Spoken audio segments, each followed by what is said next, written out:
गुणातीतोऽक्षरं ब्रह्म भगवान् पुरुषोत्तमः जनो जानन्निदं सत्यं मुच्यते भवबन्धनात्।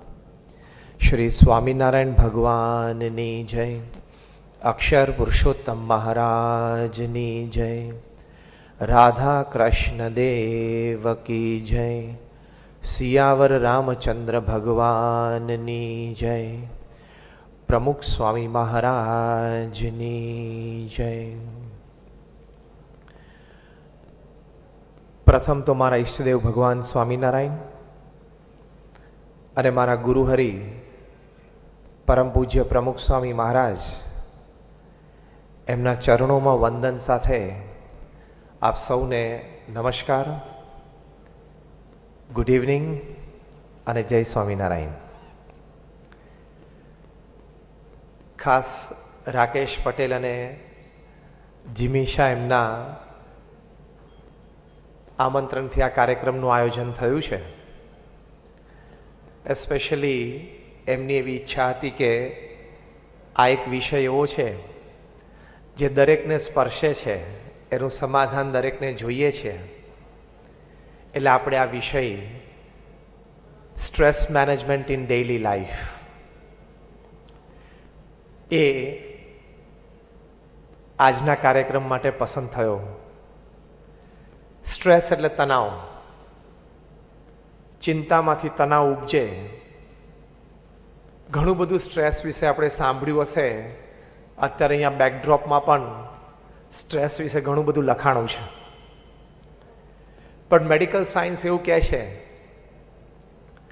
કે by 2030 stress would be the most important factor of human dying. Stress છે સૌથી મોટું ફેક્ટર બનશે જેના લીધે માણસ મૃત્યુ પામશે। કારણ કે સ્ટ્રેસથી બ્લડ પ્રેશર, સ્ટ્રેસથી cardiac arrest, many things happen. આપણે બેઠા છીએ એમાંથી પણ ઘણા બધાએ આપણને આ સ્ટ્રેસ સંબંધી વાત કરી હશે। આપણે પણ ઘણા બધો સ્ટ્રેસ, તણાવ એનો અનુભવ પણ કર્યો હશે, અત્યારે પણ ઘણા બધા કરતા હશે। બિઝનેસ લાઈફમાં કંઈક ઇશ્યુ ઊભું થાય એટલે stress comes in your life. Social લાઈફમાં કંઈ પ્રશ્ન ઊભો થાય એટલે again stress comes in your life. Personal લાઈફમાં, વ્યક્તિગત જીવનમાં કંઈક પ્રશ્ન ઊભો થાય એટલે again stress comes in your life. ચિંતા, તણાવ,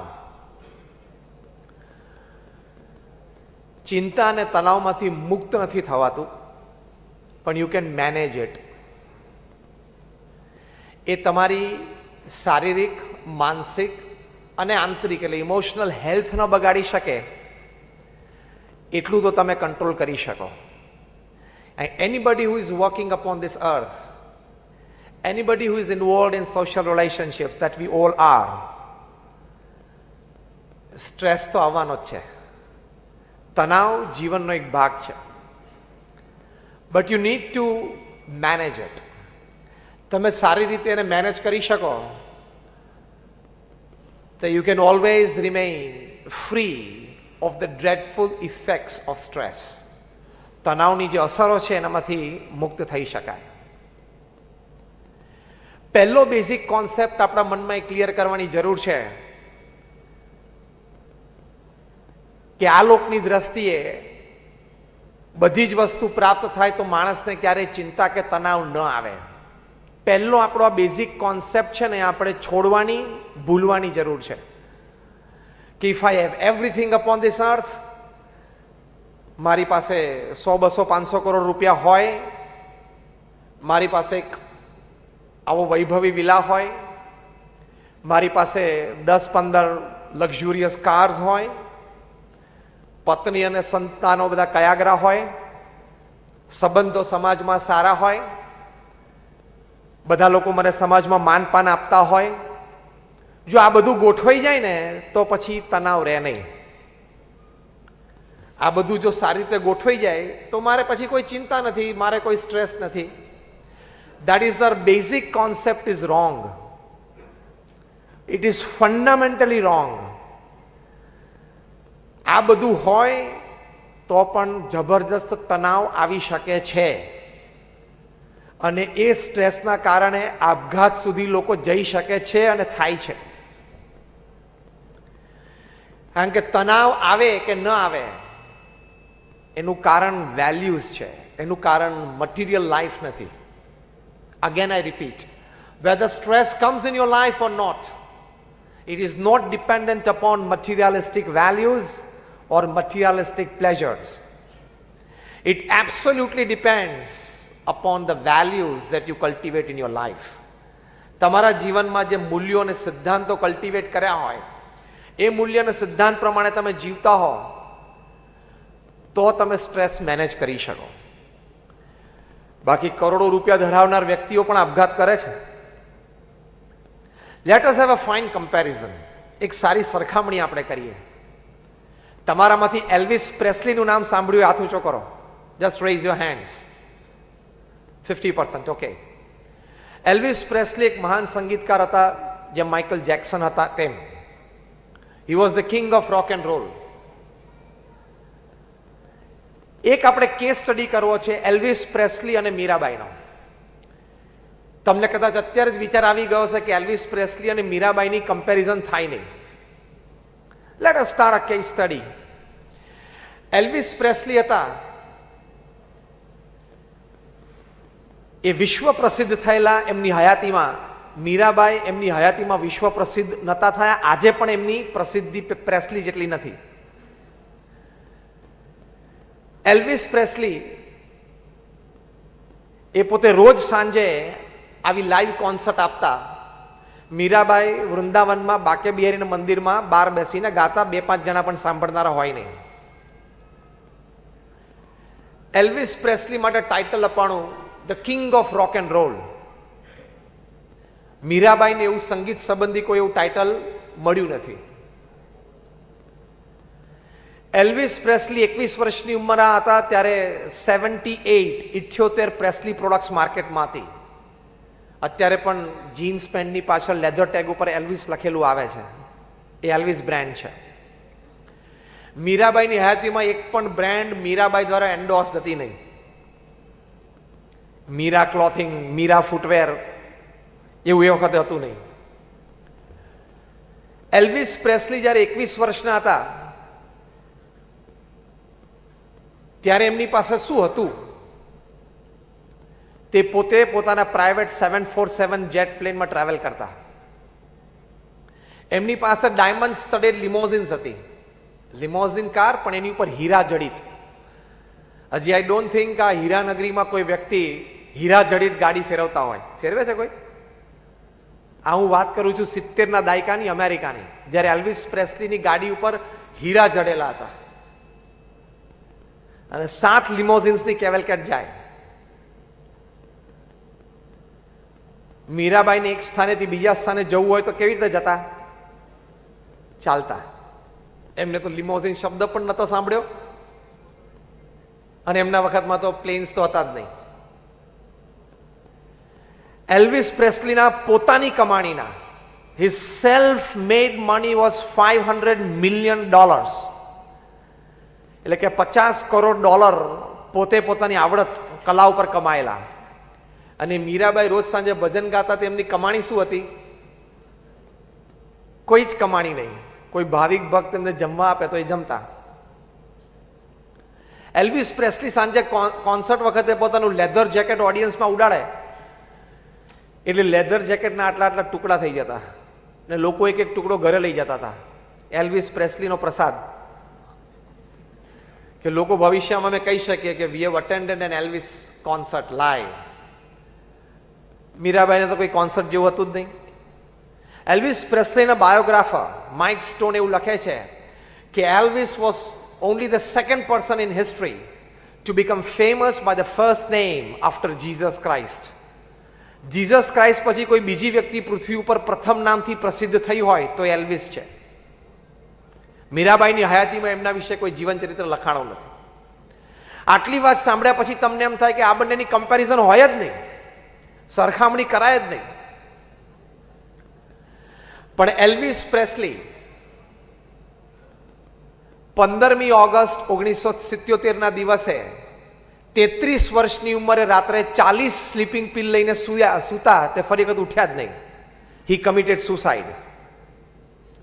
33 વર્ષની ઉંમરે એલ્વિસ પ્રેસ્લીએ પોતાની કમાણીના $500 મિલિયન એ મૂકીને આપઘાત કર્યો. અને મીરાબાઈ માટે તો આપઘાત શબ્દ બહુ દૂર હતો. આજે 500 વર્ષ પછી મીરાબાઈના એક એક ભજન ઉપર લોકો પીએચડી અને એમફિલ થાય છે અને 4 જણાનું કુટુંબ પ્રેમથી આજીવિકા પૂરી કરે છે. આજે ભારતમાં 200 થી પણ વધારે ફેમિલીઝ એવા છે. they have done some research. their main breadwinner, he has done some research, some work on Mirabai's bhajan, and the entire family they are earning their livelihood. Elvis Presley આપઘાત કર્યો અને મીરાબાઈના એક એક ભજન ઉપર આજે લોકો આખું જીવન જીવી જાય છે. હવે ખબર પડી ને કે સરખામણી કેમ શરૂ કરી હતી. એલ્વિસ પ્રેસ્લીના આપઘાતનું કારણ શું? આવી વ્યક્તિને આપઘાત કરવો પડે? રોજ સાંજે 1000 માણસ એને સાંભળવા માટે આવે, રોજ મંચ ઉપર આવવાનું, પ્રાઇવેટ જેટમાં જવાનું, હીરા જડિત લિમોઝિન ગાડી, એલ્વિસના નામની 78 પ્રેસ્લી પ્રોડક્ટ્સ બધી માર્કેટમાં હોય. અમેરિકાની ધરતી ઉપર વિશ્વના કોઈ પણ દેશના પ્રમુખ કે પ્રધાનમંત્રી ઉતરે એને એક મનમાં ઈચ્છા હોય કે એલ્વિસ સાથે એક મુલાકાત મારી થાય તો બહુ સારું. આ વ્યક્તિ આપઘાત કરવો પડે? આપણે ના પાડીએ છીએ ને એ હજી એક કોન્સેપ્ટ આપણા મગજમાંથી નીકળ્યો નથી કે આવી વ્યક્તિઓને પણ જીવનમાં એવા તણાવ, સ્ટ્રેસ ઊભા થાય છે કે આપઘાત કરે. એલ્વિસ પ્રેસ્લી જ્યારે એમનું મોસ્ટ ઇમ્પોર્ટન્ટ કમ્પોઝિશન એક વખત પ્લે કરતા હતા, હાઉ ગ્રેટ ધા આર્ટ, એ વખત એમના સેક્રેટરી એમને પૂછ્યું, sir how are you feeling, તમને આમ કેવો અનુભવ થાય છે? ત્યારે એલ્વિસ પ્રેસ્લી બંને હાથ પિયાનો ઉપરથી નીચે નાખીને બોલેલા, નિશાસો નાખીને, વેરી અલોન, મને બહુ જ એકલતાનો અનુભવ થાય છે. એટલે રોજ સાંજે 1000 માણસ તને સાંભળવા આવે છે ને તને એકલતાનો અનુભવ થાય? રોજ સવારે ઉઠીને ખાલી ગેલેરીમાં આવે ત્યારે નીચે 200 ટુરિસ્ટ ઊભા હોય કે હમણાં એલ્વિસ પ્રેસ્લી ગેલેરીમાં આવીને હાથ ઊંચો કરશે ને એટલે આપણને બધાને એલ્વિસના દર્શન થશે, અને તને એકલતાનો અનુભવ થાય છે? અને મીરાબાઈ બાકે બિહારીના મંદિરના એકલા બેઠા બેઠા ભજન ગાય છે, પાયો જી મેને રામ રતન ધન પાયો. હું એકલી છું જ નહીં, ભલે મેં રાજપાટનો ત્યાગ કર્યો, મારા પતિ મોટા રાણા એટલે રાજા છે, અને મેં મહારાણીનું પદ ભોગ્યું છે અને અત્યારે સામાન્ય વસ્ત્રમાં સામાન્ય જીવન જીવું છું, પણ ભજન શું લખ્યું? પાયોજી મેને રામ રતન ધન પાયો. એલ્વિસ પ્રેસ્લીને બીજું બધું ધન હતું છતાં એકલતા હતી. મીરાબાઈ પાસે બીજું કશું જ ધન હતું નહીં છતાં અંતર ભરેલું હતું. વેર ધ ડિફરન્સ લાઈઝ? આ ભેદ ક્યાં પડે છે? વેર ધ ડિફરન્સ લાઈઝ? એ આ પ્રવચનમાં આગળ એના કારણો તમને જાણવા મળશે. એટલે પહેલો બેઝિક કોન્સેપ્ટ મગજમાંથી કાઢી નાખવાનો કે આ લોકમાં ધન, સમૃદ્ધિ, વૈભવ, સત્તા હોય તો આપણે સુરક્ષિત છીએ એવું નથી. Still stress can come in your life. એ કેવી રીતે આવે? સ્ટ્રેસ મેનેજ કરવું હોય તો પહેલા સ્ટ્રેસ એટલે કે તણાવ જીવનમાં કયા કયા કારણથી આવે છે એ જાણી રાખવું પડે, અને એ કારણ જીવનમાં ક્યારે ઉદ્ભવ ન થાય એ ખ્યાલ રાખવો પડે. સ્ટ્રેસ કયા કયા કારણોથી આવે છે એ ધ્યાન રાખવું પડે. એ કારણો જીવનમાં ક્યારેય ઊભા ન થાય એનો અત્યંત ખટકો રાખવો પડે, તો જીવનમાં ક્યારેય તણાવ ના આવે. Then you can manage. તમે ગમે તે હો, whoever you are, if you put your finger inside the plug. Gujarat electricity બોર્ડના ચેરમેન હોય, 40 વર્ષથી ઇલેક્ટ્રિસિટી ડિસ્ટ્રીબ્યુટ કરતા હોય અને પ્લગમાં આંગળી નાખવાનો અધિકાર છે કે નહીં? અને એ પ્લગમાં આંગળી નાખીને કે હું જીબીનો ચેરમેન છું, 40 વર્ષથી ઇલેક્ટ્રિસિટી ડિસ્ટ્રીબ્યુટ કરું છું, નથિંગ હેપન્સ ટુ મી, મને કાંઈ ન થાય. ઇલેક્ટ્રિસિટી જીબીના ચેરમેનને ઓળખતી નથી, એ ખાલી સ્કિન, ફ્લેશ એન્ડ બ્લડને જ ઓળખે છે, ચોંટાડી દે. એમ તમે ગમે તે હોય, 500 કરોડનો માણસ હોય કે 5000 કરોડનો માણસ હોય, ફર્સ્ટ ઇમ્પોર્ટન્ટ રીઝન, ધંધામાં નીતિમત્તા ચૂક્યા તો સ્ટ્રેસ આવશે. એક વાર ચાલી જશે, 2 વાર ચાલી જશે, જેમ ટ્રાફિક લાઇટ્સમાં રેડ લાઇટ હોય, એકવાર નીકળી જાઓ, 2 વાર નીકળી જાઓ, 5 વાર નીકળી જાઓ, પણ એકવાર જ્યારે એક્સિડન્ટ થાય ત્યારે, એમ ધંધામાં અનીતિ એ થશે તો એક દિવસ તણાવ આવશે, જરૂર આવશે. પ્રતિસ્પર્ધી તરફથી આવશે, પાર્ટનર તરફથી પણ આવી શકે, ટેક્સ ડિપાર્ટમેન્ટ તરફથી પણ આવી શકે, અને બધું જ થઈ શકે. આપણે તો અહીંયા બેઠા છીએ, શું છીએ? સત્યમ કંપનીના માલિક રામાલિંગા રાજુ, 8,000 કરોડનો માણસ, સત્યમ કોમ્પ્યુટર્સ. એવું કહેવાય છે કે અનૈતિક પ્રેક્ટિસીસ કરી, આપણે કંઈ કેસની ડિટેલ્સમાં નથી જતા, પણ ટુડે ઇઝ ઇન જેલ, આજે જેલમાં છે. તમારી કંપનીનું નામ સત્યમ હોય એટલે તમને કંઈ અસત્ય પ્રેક્ટિસીસ કરવાનો અધિકાર નથી મળી જતો, હુએવર યુ આર. અને રિગરસ ઇમ્પ્રિઝનમેન્ટ છે 7 વર્ષની, ચટાઈ ઉપર સુવાનું જેલમાં, જેલનો ખોરાક જ ખાવાનો, 7 વર્ષ rigorous imprisonment. Rajat Gupta, the face of corporate India in the western world, IIT ખરગપુરા ગ્રેજ્યુએટ, હાર્વર્ડ MBA, મેકિન્સીના ડિરેક્ટર, ગોલ્ડમેન સેક્સના ડિરેક્ટર. પશ્ચિમ જગતમાં ભારતનો વ્યવસાયી ઇમેજ એટલે રજત ગુપ્તા. 40 વર્ષની કોર્પોરેટ ઇમેજ.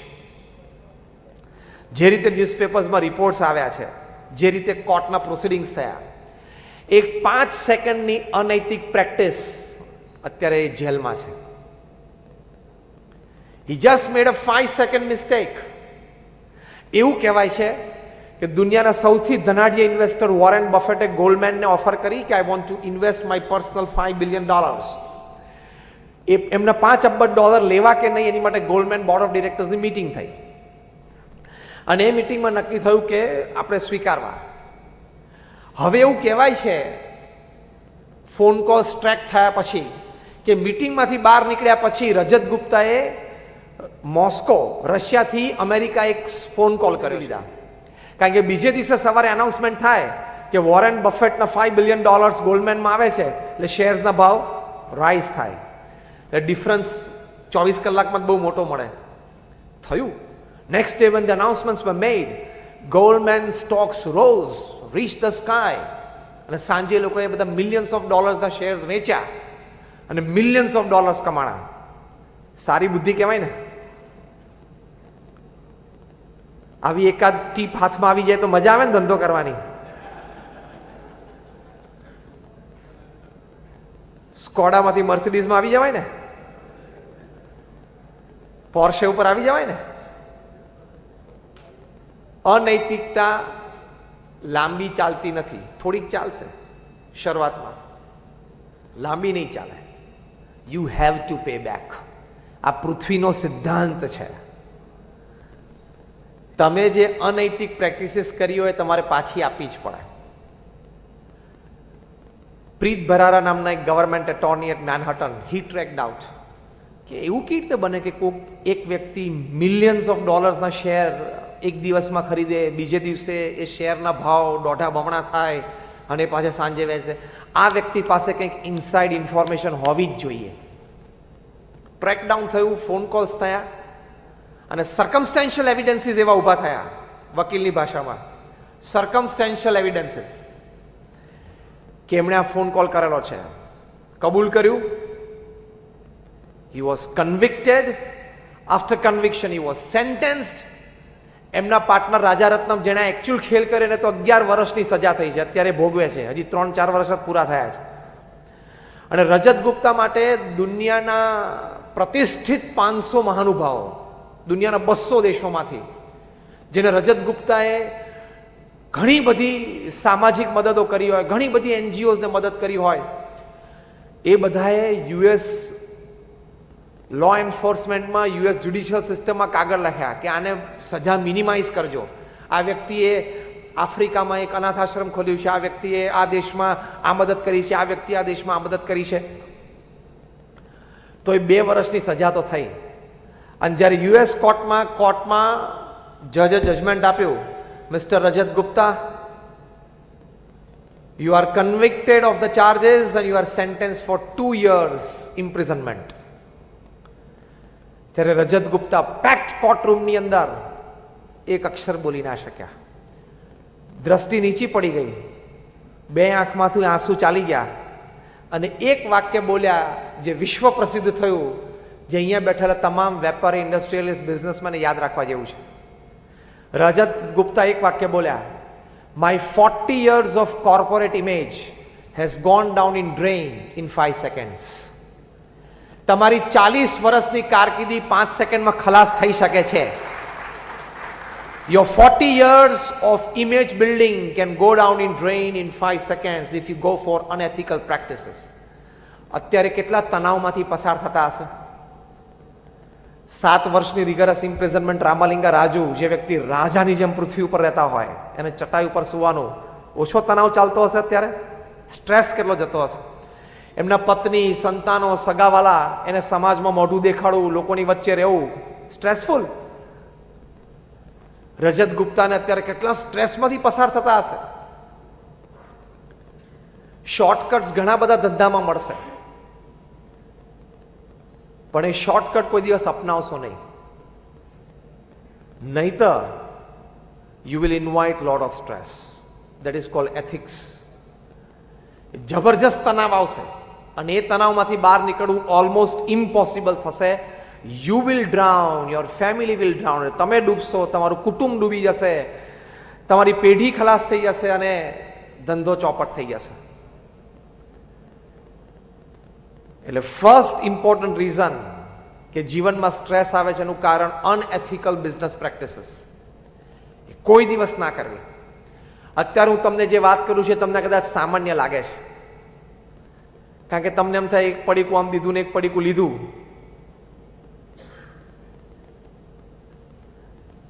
એમાં શું મોટી વાત છે? પણ it can happen to anybody any time. ગમે તે વ્યક્તિને ગમે ત્યારે થઈ શકે છે. Top management gurus of the world Stephen Covey હતા, અત્યારે ઓગમેન્ડિનો છે, જીમ કોલિન્સ છે, કેન બ્લેન્ચાર્ડ છે. આ બધી વ્યક્તિઓ 1 કલાક બોલવાના $1 લાખ ચાર્જ કરે છે. That is almost 60 lakh rupees four 1 hour. એટલે કે 1 મિનિટ બોલવાના $1 લાખ ચાર્જ કરે છે. અને સામે ઓડિયન્સમાં કોણ બેઠું હોય? ફોર્ચ્યુન 500 કંપનીઝના સીઈઓઝ અને એમડીઝ અને ચેરમેન્સ વિદ્યાર્થીની જેમ બેઠા હોય 6 કલાક આ લોકોની સામે. 1 મિનિટ બોલવાના $1 લાખ ચાર્જ કરે છે, છતાં એમની અપોઇન્ટમેન્ટ 6-8 મહિના સુધી નથી મળતી. અને સામે ઓડિયન્સમાં વિદ્યાર્થી તરીકે ફોર્ચ્યુન 500 કંપનીઝના સીઈઓઝ બેઠા હોય, જે લોકો દર વર્ષે 10,000 કરોડનો વહીવટ કરે છે, 25,000 કરોડનો વહીવટ કરે છે, 50,000 કરોડનો વહીવટ રમતા રમતા દર વર્ષે કરે છે, 1 લાખ કરોડનો વહીવટ રમતા રમતા કરે છે ને એ બધા વિદ્યાર્થીની જેમ એમની સામે બેઠા હોય. ત્યાં માણસ બોલતા શું હશે? સમજાવતા શું હશે? શીખવાડતા શું હશે? જે તમે અત્યારે FOC મફતમાં સાંભળી રહ્યા છો એ તમે અત્યારે FOC જે સાંભળો છો ને, આટલું જે લોકો શીખવાડે છે કે મહેરબાની કરીને કંઈ ખોટું કરતા નહીં. એટલે first important reason for stress to come in his life is unethical practice. Jim Collins હમણાં પુસ્તક લખ્યું છે, દુનિયાના સૌથી મોટા મેનેજમેન્ટ ગુરુ કહેવાય છે, how the mighty fall. How the mighty fall, કે માનધાતાઓ પૃથ્વી ઉપર ધૂળ ચાટતા કેવી રીતે થઈ ગયા. એમાં પ્રસંગો લખેલા છે કે એવી વ્યક્તિઓ જે પૃથ્વી ઉપર પગ મૂકે ને પૃથ્વી ધ્રુજે, એવી વ્યક્તિઓ કે જે સવારના પોરમાં ધારે તો 5,000 કરોડ વોલ સ્ટ્રીટમાં નાખી શકે, શેર બજારને ધ્રુજાવી નાખે. એક સાથે 5,000 કરોડ નાખે એટલે શેર બજાર કેવું ધ્રુજે. એવી વ્યક્તિઓ જે મેનહટનમાં 50માં માળે બેઠા બેઠા એક ફોન કોલ કરે ને આફ્રિકામાં આખી ગવર્મેન્ટ ફેરવી નાખે. He can topple a government by 1 phone call. આવી સત્તાધીશ વ્યક્તિઓ, આવા માનધાતાઓ કેમ ધૂળ ચાટતા થઈ ગયા, કેમ રસ્તા ઉપર રખડતા થઈ ગયા, કેમ જેલના સળિયા ગણે છે, કેમ ભૂખે મરે છે? રિયલ લાઈફ પ્રસંગો છે આ બધી. એક હતો રાજાને કદી રાણી, એવી વાર્તાઓ નથી. આ જીમ કોલિન્સનું પુસ્તક વાંચવા જેવું, એક દિવસ એનો સેમિનાર કરવા જેવો છે. હાઉ ધ માઇટી ફોલ, માનધાતાઓ પૃથ્વી ઉપર કેવી રીતે ધૂળ ચાટતા થઈ ગયા. 300 પાનાનું એ પુસ્તક છે, પણ હું તમને એક લાઈનમાં જીસ્ટ આપી દઉં. એનો મતલબ એવું નહીં કે નહીં વાંચતા, વાંચજો, પણ એક લાઈનમાં હું તમને જીસ્ટ આપી દઉં. What this 300 pages.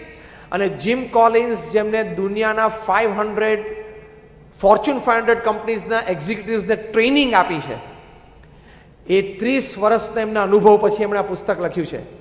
અને આ પુસ્તકમાં એમણે વિવિધ વિવરણ કર્યું છે. એમાંનું એક વાક્ય સાર રૂપે હું તમને કહું છું. જીમ કોલિન્સ એક વાક્ય શીખવાડે છે, Y this mighty people fail. આ મહાન વ્યક્તિઓ કેમ પૃથ્વી ઉપર ધૂળ ચાટતા થઈ ગયા? હી રાઇટ્સ, અનડિસિપ્લિન્ડ પરસ્યુટ ફોર મોર. વધારે ને વધારે મેળવી લેવાની ઘેલછામાં સિદ્ધાંત, નીતિ અને નિયમને નેવે મૂક્યા. આ એમનો અનુભવ છે. વધારે ને વધારે મેળવી લેવાની ઘેલછામાં સિદ્ધાંત, નીતિ અને નિયમને બાજુ પર મૂક્યા એટલે ધૂળ ચાટતા થઈ ગયા. You can't play with ethics. સિદ્ધાંતો સાથે કોઈ દિવસ રમાય નહીં. પદ્ધતિ બદલી શકાય, પ્રિન્સિપલ્સ નેવર ચેન્જ. કાર્ય પદ્ધતિમાં સુધારો હોઈ શકે, સિદ્ધાંતોમાં કોઈ દિવસ નહીં. હા, પાવર પ્લે ક્રિકેટમાં બદલાય. હવે 2 ફિલ્ડરે બહાર રહેવું 30 યાર્ડ સર્કલમાં, પછી કે હવે 3 રહી શકે, એ બધું થોડું બદલાય, પણ 3 સ્ટમ્પના 4 સ્ટમ્પ ના થાય. અને એ વાતને કોઈ દિવસ પ્રશ્ન પણ નહીં પૂછવાનો. Never ask questions to the basics and the principles of life. ઘણી બધી જગ્યાએ અમે સેમિનાર્સમાં જઈએ, લોકો ફંડામેન્ટલ ક્વેશ્ચન પૂછે, ભગવાન હશે કે નહીં, ભગવાન છે એની ખાતરી શું, કોણે આનું ઇન્વેન્શન કર્યું. Don't question the fundamentals. સિદ્ધાંત સિદ્ધાંત જ રહે છે.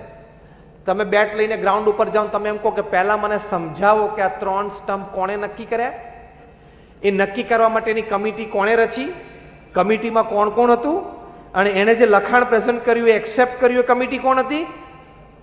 2 કેમ નહીં, 4 કેમ નહીં, 3 સ્ટમ્પ નક્કી કેવી રીતે થાય એનો ઉત્તર પહેલા મને આપો, પછી હું બેટિંગ કરવા ક્રીઝ ઉપર જઉં. તો બાકીના 11 ખેલાડીઓ શું કે? જો બધા ઈશારો કર્યો કે ભાઈ અમને શાંતિથી મજા લેવા દે, તું બહાર નીકળ. તમે ચેસ રમવા બેસો ને એમ કહો મારો હાથી તો આડોય ચાલશે, ઊભોય ચાલશે, અઢીએ ચાલશે, બધું ચાલશે, તો સામેવાળો શું કે? તો આપણે રમવાની મજા આવશે નહીં. રમવાની મજા લેવી હોય તો મૂળભૂત સિદ્ધાંતોને સ્વીકારવા પડે. એમ I right or wrong?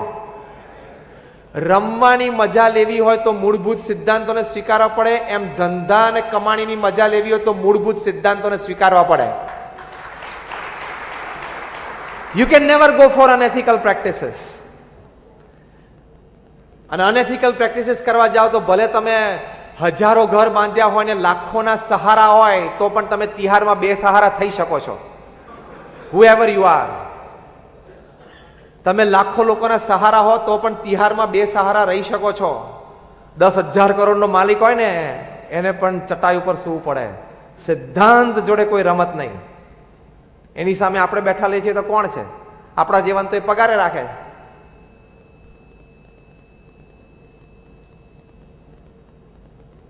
Again remember just one sentence.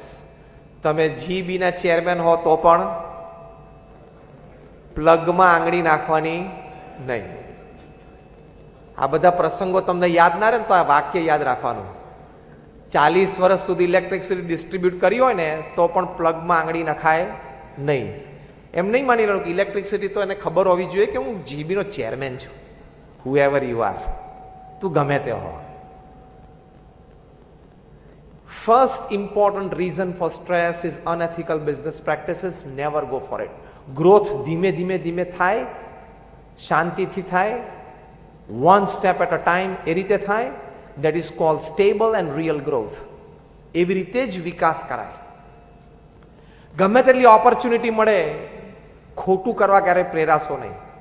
એ મજા આવે એવો રસ્તો છે, એમાંથી પ્રગતિ જલ્દી થાય એવું દેખાય છે, ઘણા રૂપિયા એક સાથે મળી જાય એવું દેખાય છે ને મળી પણ જાય, પણ જ્યારે એકવાર જાય ને ત્યારે ચામડી ઉતારીને જાય. જો આ બધાની ગઈ 2-3 પ્રસંગો કીધા. એટલે એ ખટકો રાખીએ તો કોઈ દિવસ સ્ટ્રેસ આવશે નહીં.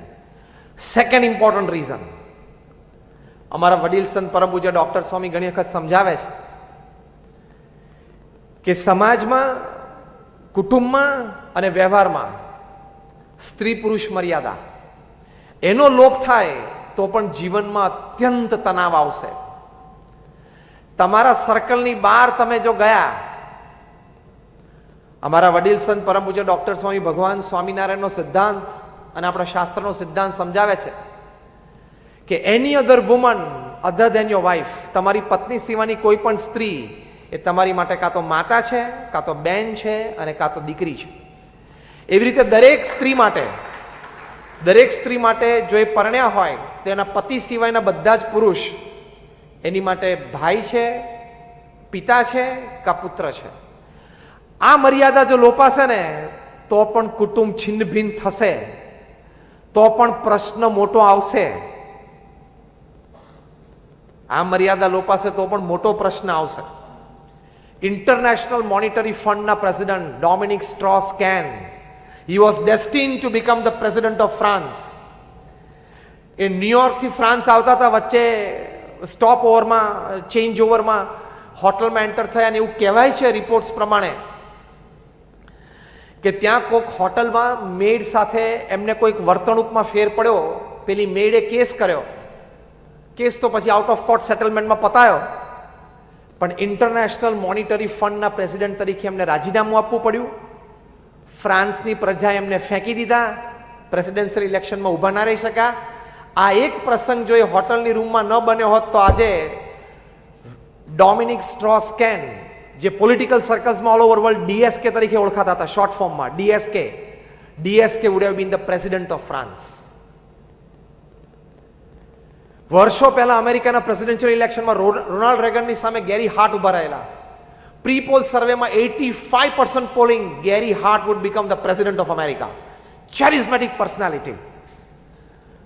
આટલો એક વિશ્વ પ્રસિદ્ધ વ્યક્તિ, એમનું વ્યક્તિત્વ charismatic હતું. એ જ્યાં ઉભા રહે ત્યાં કેન્દ્ર બિંદુ બની જાય. એ બોલે એ બ્રહ્મ વાક્ય થઈ જાય. બુદ્ધિ, શક્તિ, આવડત, હોશિયારી, પૈસા, વૈભવ બધું જ હતું.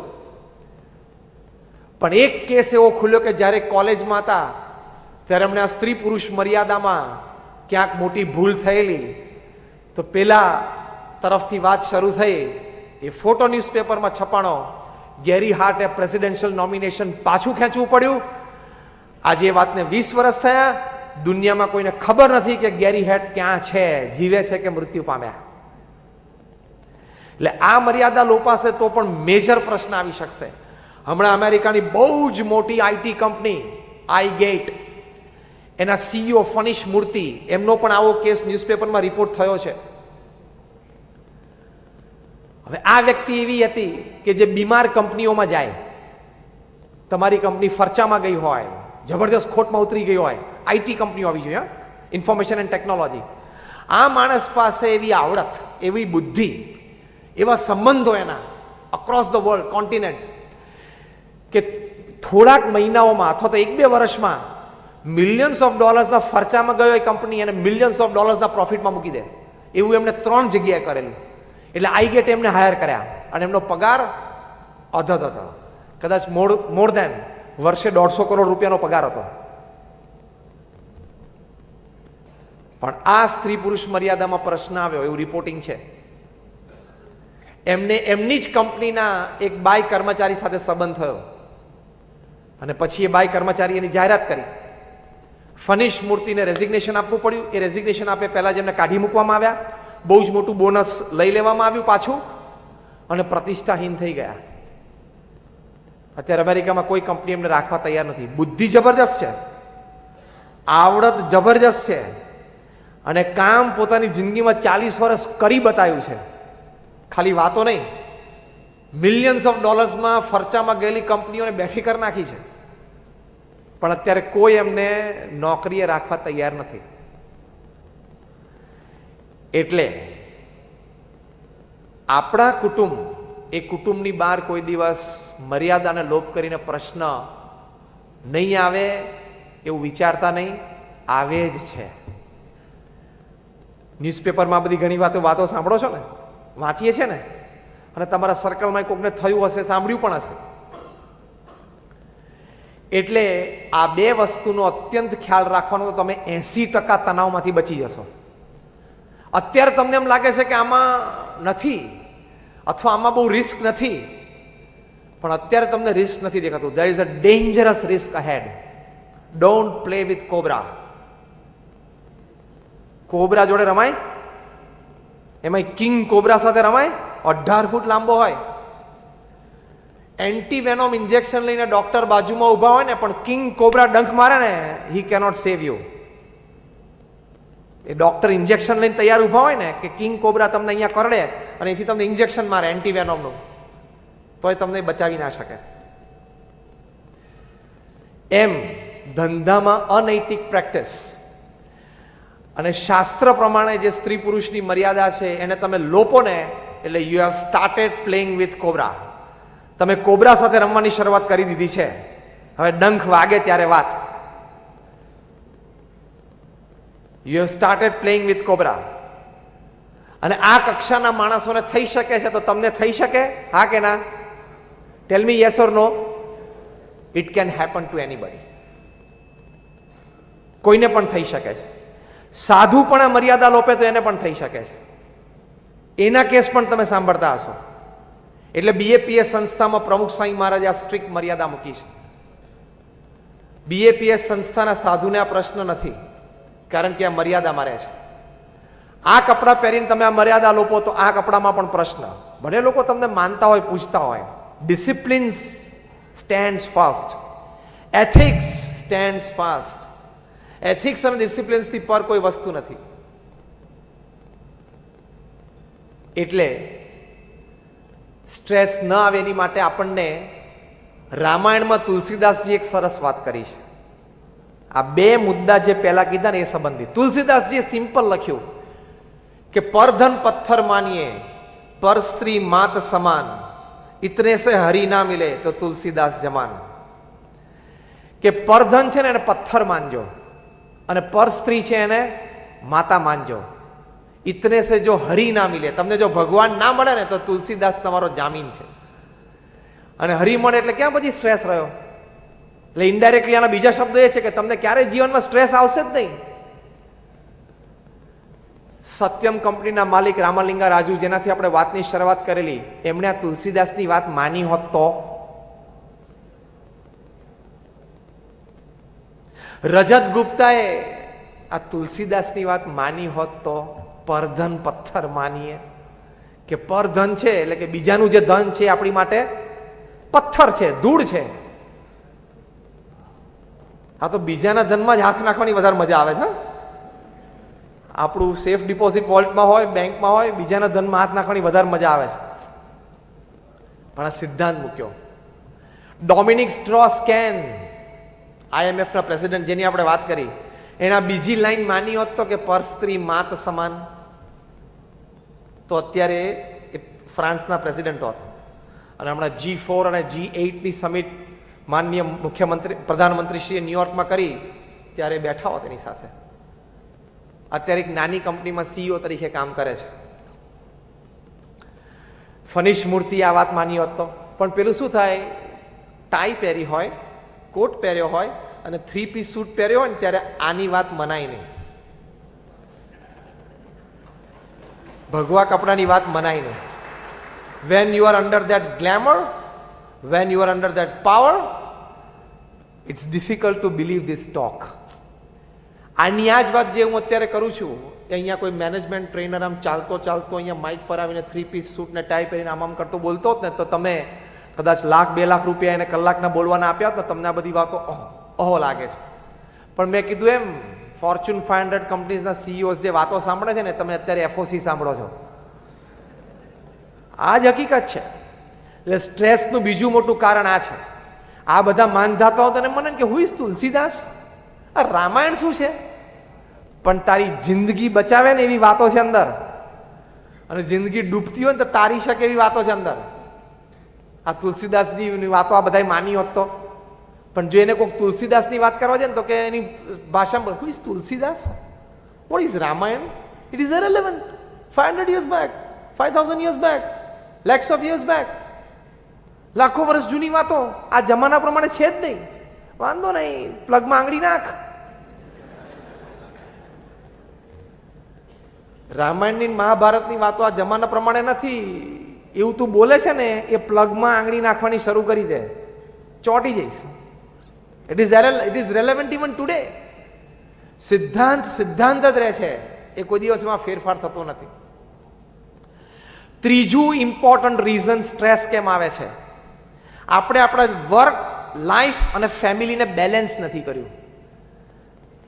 ઘણી વખત અમે અમારા સેમિનાર્સમાં શીખવાડે છે કે તમારી પાસે 24 કલાક છે, તો you should divide it into 8 + 8 + 8. First 8 hours is honest, ethical, hard work. જે પણ વ્યવસાયમાં હોય એમાં પ્રામાણિક, નૈતિક પુરુષાર્થ કરો, એ 8 કલાક. બીજા 8 કલાક સારી રીતે ઊંઘવું અને આરામ કરો. અને ત્રીજા 8 કલાક બહુ ઇમ્પોર્ટન્ટ છે, ત્યાં આપણે ખોટ ખાઈએ છીએ. વી મિસ આઉટ ધેર. ત્રીજા 8 કલાકમાં 3 F અને 3 H. 3 F એટલે ફેમિલી, ફ્રેન્ડ્સ અને ફેઇથ. 3 H એટલે હેલ્થ, હાઇજીન એન્ડ હોબી. હું ફરી વખત રિપીટ કરું છું. ત્રીજો 8 છે ને ઇમ્પોર્ટન્ટ છે, ત્યાં આપણે ચૂકી જઈએ છીએ એટલે સ્ટ્રેસ આવે છે. Third 8 is very important. Again I repeat, third 8 is 3 F અને 3 H. 3 F is family, friends and faith, એટલે કે કુટુંબ, મિત્ર વર્તુળ અને શ્રદ્ધા. અને 3 H એટલે હેલ્થ, હાઇજીન અને હોબી, એટલે કે સ્વાસ્થ્ય, આજુબાજુ શુદ્ધતા, ચોખ્ખાઈ અને હોબી એટલે શોખ. આ 6 ડિપાર્ટમેન્ટ્સમાં તમારા ત્રીજા 8 કલાક જવા જોઈએ. જો એવી રીતે જાય તો તમારી લાઈફ બેલેન્સ છે. 8 કલાકથી વધારે તમારે કામ કરવું પડે. કોઈક વખત એવા પ્રોજેક્ટ્સ હોય તો કરવું પડે. બાકી if you are working more than 8 hours, that clearly proves કે you are not a planned person. તમે જીવનમાં કામનું પ્લાનિંગ નથી કર્યું. કામ કેવી રીતે કરવું એ તમને આવડતું નથી.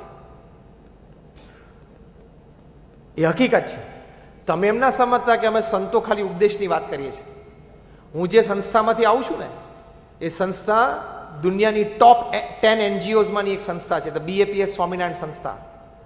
જે દુનિયાની પ્રથમ 10 સંસ્થાઓ લઈએ ને એમાંની એક સંસ્થા છે આ. સુરતમાં અડાજનમાં તમે લોકોએ મંદિર જોયું હશે, એવા 1300 કેમ્પસ પ્રમુખ સ્વામી મહારાજ એકલાએ બાંધ્યા છે. સુરતમાં હોસ્પિટલ તમે જોઈ હશે,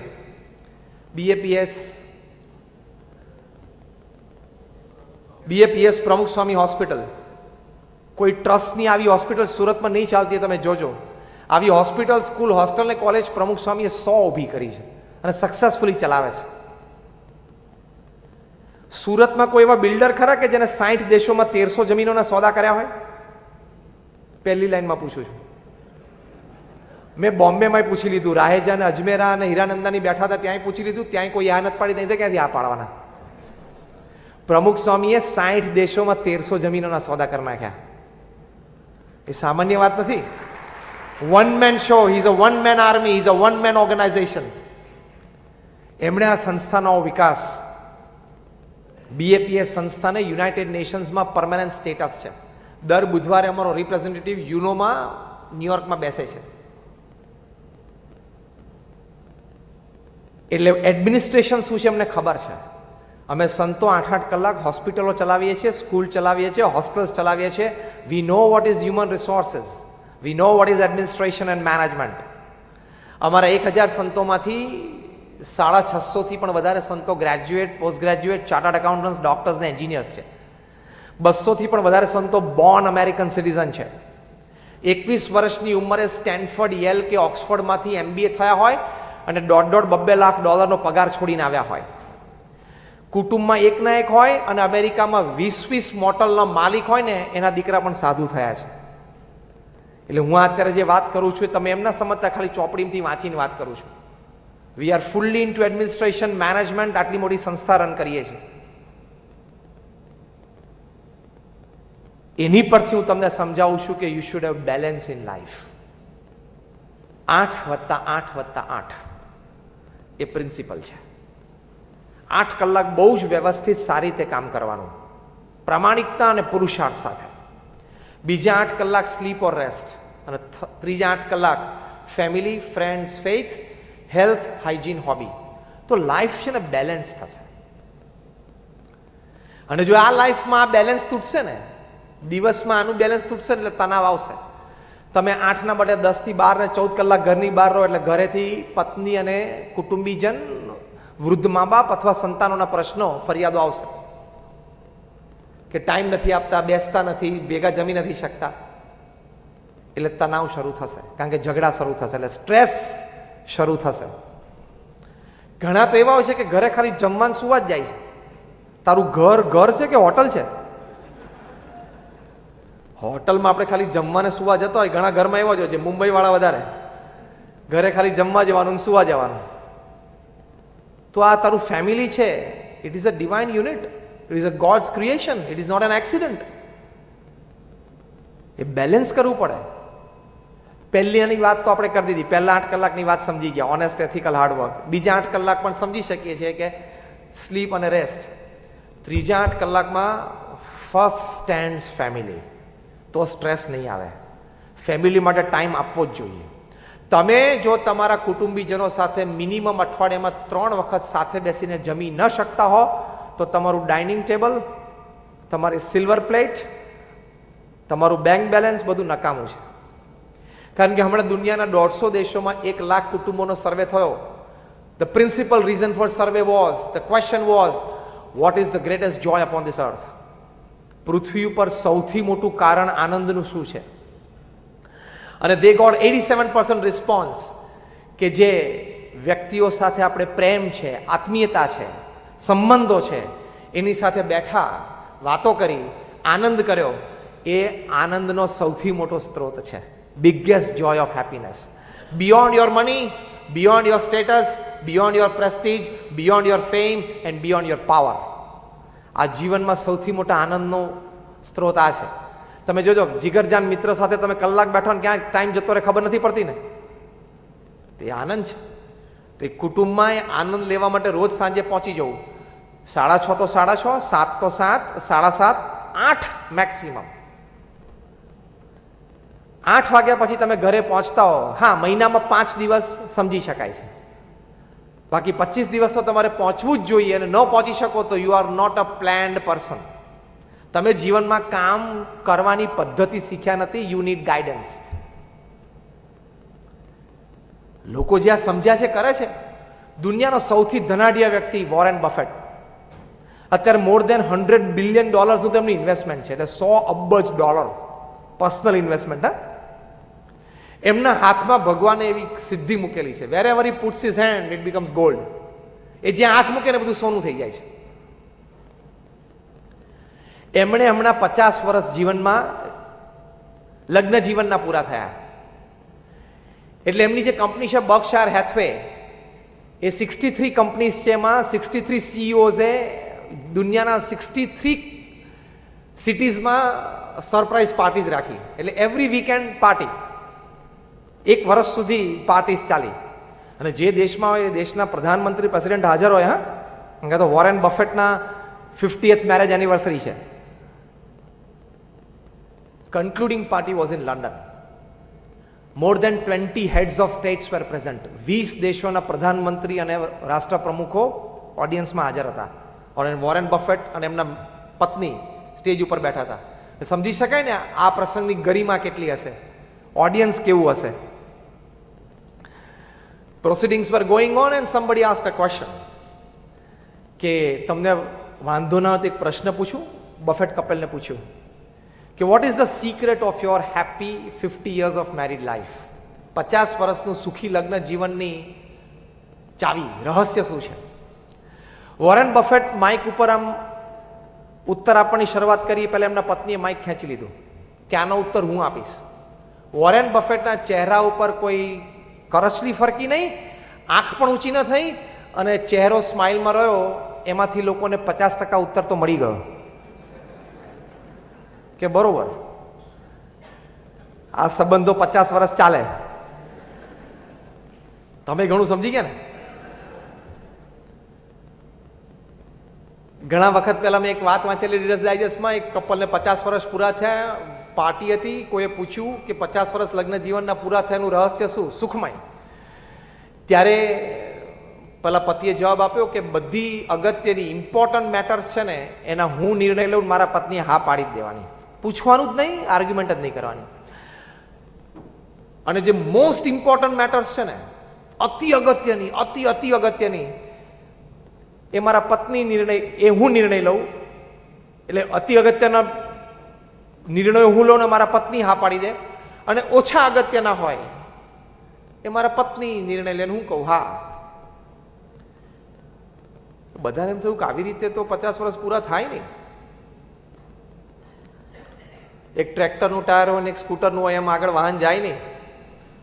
કોઈક બુદ્ધિશાળી બેઠા હતા, એને કીધું કે if you don't mind, can you list out the most important decisions that you take and your wife follows, and the less important decisions that you take, wife takes and you follow. તમે કહો તો ખરા કે જે ઓછા અગત્યના નિર્ણયો જે મારા પત્ની લે ને હું સિમ્પલી હા પાડી દઉં. કયું ઘર લેવું, કઈ ગાડી લેવી, છોકરાને કઈ સ્કૂલમાં મૂકવા, પિકનિક પર ક્યાં જવું, કોને કયા કપડાં ખરીદવા, શું પહેરવા, સગાવાલામાં ક્યાં કેવો સંબંધ કેટલો રાખવો, એ બધું મારા પત્ની નક્કી કરે, હું હા પાડી દઉં. એટલે બધાને વધારે આશ્ચર્ય થયું. જો તમને બધાના ચહેરા ઉપર છે અત્યારે કે આ ઓછા અગત્યના નિર્ણયો હોય, ઘર, ગાડી, કપડા, પિકનિક, સંબંધો, સ્કૂલ, એડમિશન, તો આનાથી અગત્યના કયા નિર્ણયો હશે કે આ જેન્ટલમેન લે અને એના પત્ની હાજ પાડી દેવાની કે કેન યુ લિસ્ટ આઉટ? એટલે પેલા જેન્ટલમેન કીધું હા. આનાથી વધારે અગત્યના નિર્ણયો કે અમેરિકા ઈરાકમાં એન્ટર થવું જોઈએ કે નહીં? એટલે હું કહું કે ના. એટલે મારા પત્ની કે બરોબર છે, ચાપી લો.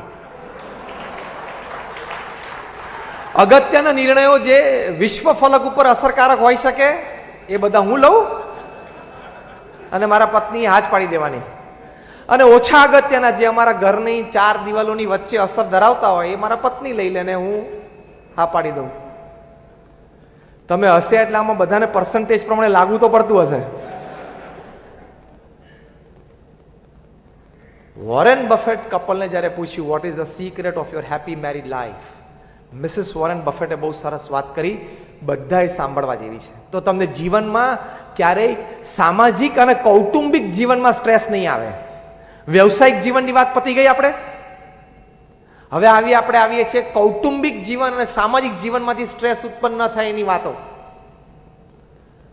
વોરેન બફેટના વાઈફે કહ્યું કે અમારા 50 વર્ષના લગ્ન જીવનમાં એક પણ એવો દિવસ નથી જ્યારે સાંજે હું અને મારા પતિ વોરેન બફેટ અમારા કુટુંબ એટલે કે અમારા સંતાનો સાથે જમવા ના બેઠા હોય. આ હું $100 અબજ માણસ છે ને એની વાતો કરું છું. તમારે ત્યાં 7,000 રૂપિયામાં હીરા ઘસતો એની વાત નથી કરતો હું.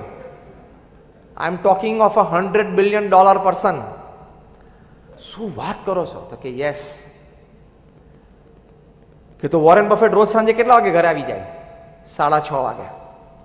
6 વાગે એ ટેબલ ઉપર પેન ફેંકીને ઊભા થઈ જાય અને કે કોઈ કસ્ટમર ક્લાયન્ટ ઊભા હોય તો તેને કહી દે આપણે કાલે મળશું સવારે 9:30 વાગે. અને કસ્ટમર ના પાડે તો કે કઈ વાંધો નહીં, તો પછી તમે બીજા પાસે જાઓ. આપણે તો પેલું શું આપણા ધંધાનો આખો દરિયો પી લેવો છે ને.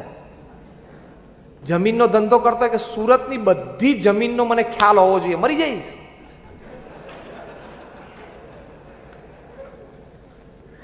હું રિયલ એસ્ટેટમાં છું ને, સુરતમાં કઈ જમીનનો કયો છો, તારી જે 5 જમીન છે તું શાંતિથી સંભાળ, એ ડેવલપ કર, નહીં તો રાત્રે ઊંઘે નહીં આવે.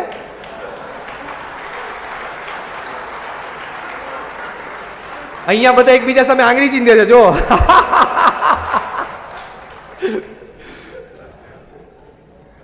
કોના પડીકા હીરાના કેટલા ફર્યા દિવસમાં, કોના ખિસ્સામાંથી નીકળ્યું, કોના ખિસ્સામાં ગયું, બહુ લાંબી ચિંતા ના કર. આખો દરિયો નહીં પીવાય. તને તરસ લાગી હોય ત્યારે ખાલી એક જગ જ પીવાય, વધુમાં વધુ ડોલ નથી પીવાતી.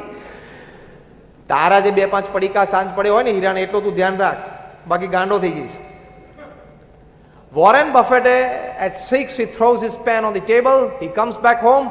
વોરેન બફેટને જ્યારે વચ્ચે જ પૂછ્યું કે રિયલી, ત્યારે વોરેન બફેટ બહુ સરસ બોલ્યા કે સવારે 9 થી સાંજે 6 હું બિઝનેસમેન છું, સાંજે 6 થી રાત્રે 10 હું ફેમિલી મેન છું.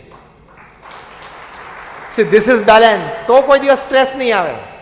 તો આ સ્ટ્રેસ મેનેજ થશે. આ ટાઈમિંગ તમારે મેનેજ કરવા પડશે. વોરેન બફેટના પત્નીએ બીજી વાત કરી કે અમારા 50 વર્ષના લગ્ન જીવનમાં એક પણ દિવસ એવો બાકી નથી કે જ્યારે અમે અમારા સંતાનોને ભણાવવા માટે અડધો કલાક સાથે બેઠા ના હોય. એ સંતાનો મોટા થયા પછી અમારા પૌત્ર અને પૌત્રીને પણ અમે જ ભણાવ્યા.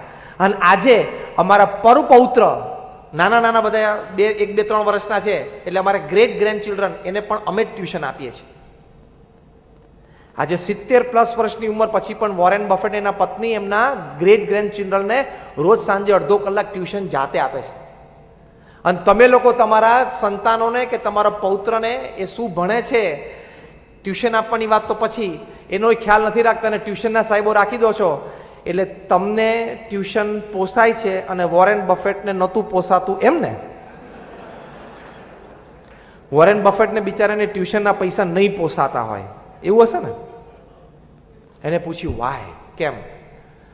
તો કે બાળકો નાના હોય ત્યારથી એની સાથે સમય કાઢ્યો હોય ને તો એ કૌટુંબિક ભાવના, આત્મીયતા થાય છે. ખાલી એને તમે ઇલેક્ટ્રોનિક રમકડું આપી દો એનાથી આત્મીયતા નથી થતી. You have to spend your quality time and your quantity time with your children, with your grandchildren, with your great grandchildren. If you don't, family values don't blossom. કૌટુંબિક ભાવનાઓ બ્લાઝમ થાય નહીં. ત્રીજી વાત કરી, વોરેન બફેટના પત્નીએ કીધું કે એક દિવસ પણ એવો નથી, સિવાય કે વોરેન બફેટ ઇન્ટરનેશનલ બહાર ટ્રાવેલ કરતા હોય ત્યારે, કે રોજ સાંજે જમ્યા પછી હું ને મારા પતિ વોરેન બફેટ અડધો કલાક સાથે ચાલવા ન ગયા હોય ગાર્ડનમાં, એવું મને કોઈ દિવસ યાદ નથી. હવે આ 3 પ્રશ્ન મારે તમને બધાને પૂછવાના કે રોજ અડધો કલાક સંતાનો સાથે રાત્રે બેસો છો? રોજ રાત્રે કુટુંબના બધા સભ્યો સાથે જમો છો? અને ત્રીજો, રોજ રાત્રે તમે પતિ પત્ની જેને 50, 60, 70 વર્ષ સાથે રહેવાનું છે તો અડધો પોણો કલાક એકબીજાને સમય આપીને કંઈ ચાલવા ગયા હોય, બેઠા હોય, એક પણ આંગળી ઊંચી નથી, ક્યાંથી હોય? આપણે બધાને અબજોપતિ બની જવું છે. હું બહુ કામ કરીશ ને બહુ મોટો ધંધો વિકસાવીશ ને એટલે અબજોપતિ થઈ જઈશ. જીવનમાં ખાલી પૈસાનો આનંદ નથી. There are many other joys in life. You don't miss out.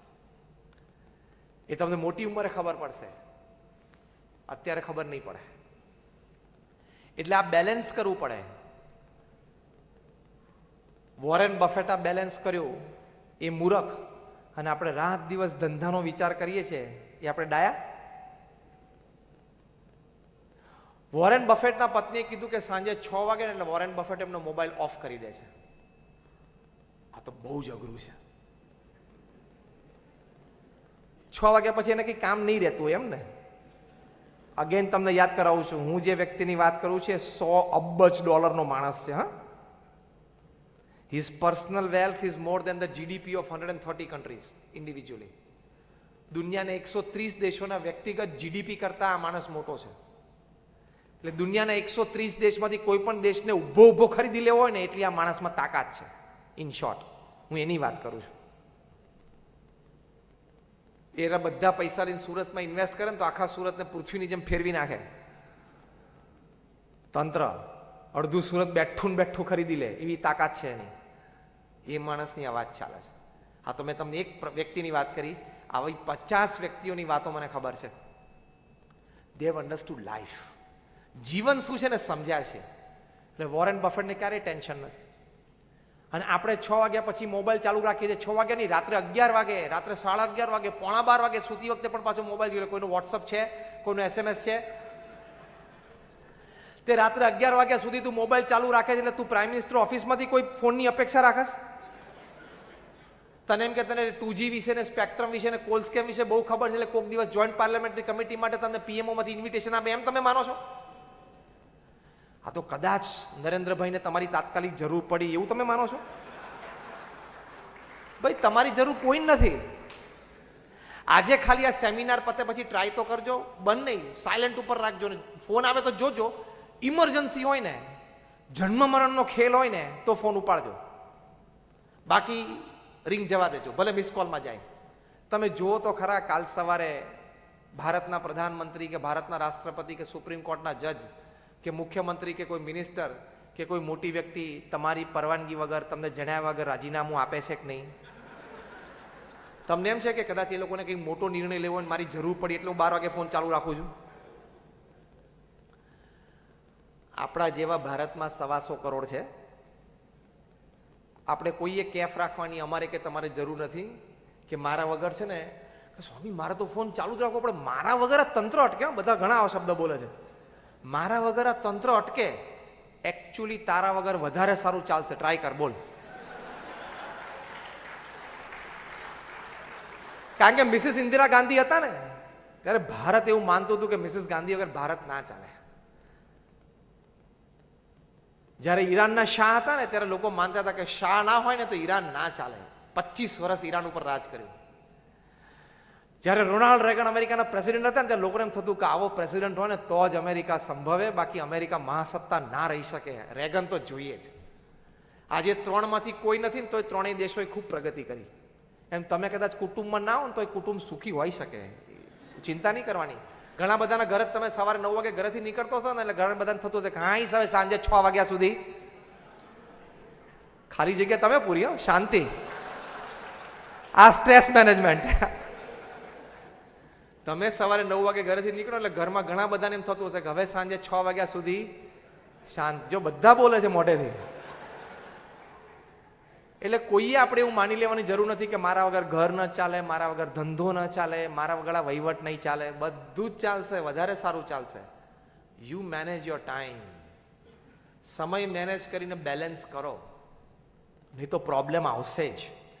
એટલે 8+8+8 ની સિસ્ટમ બને ત્યાં સુધી એન્ફોર્સ કરવાનો પ્રયત્ન કરજો. એમાં છેલ્લા 8 ની આપણે વાત ચાલે છે કે ફેમિલી, એવી જ રીતે ફ્રેન્ડ્સ, એવી રીતે હેલ્થ, હાઇજીન અને હોબી. સ્વાસ્થ્ય માટે પણ થોડો પ્રયત્ન કરજો, નહીં તો ત્યાંથી પણ સ્ટ્રેસ જન્મી શકે છે. હા, તમારી 25, 30, 35 વર્ષની ઉંમર બ્લડ પ્રેશર, ડાયાબિટીસ ચાલુ થશે ને એટલે તણાવ આવશે. Doctor am right or wrong? આવશે જ. એ તમે લગ્ન પ્રસંગમાં ગયા હોય ને ફર્સ્ટ ક્લાસ સુરતી ઘારી ઘીની લસબસતી પડી હોય ને તમે ખાઈ નહીં શકો ને, એમાંથી તણાવ જન્મશે. Stress can come by that way also. એટલે હેલ્થ અને હાઇજીન ઉપર અત્યંત ધ્યાન રાખજો.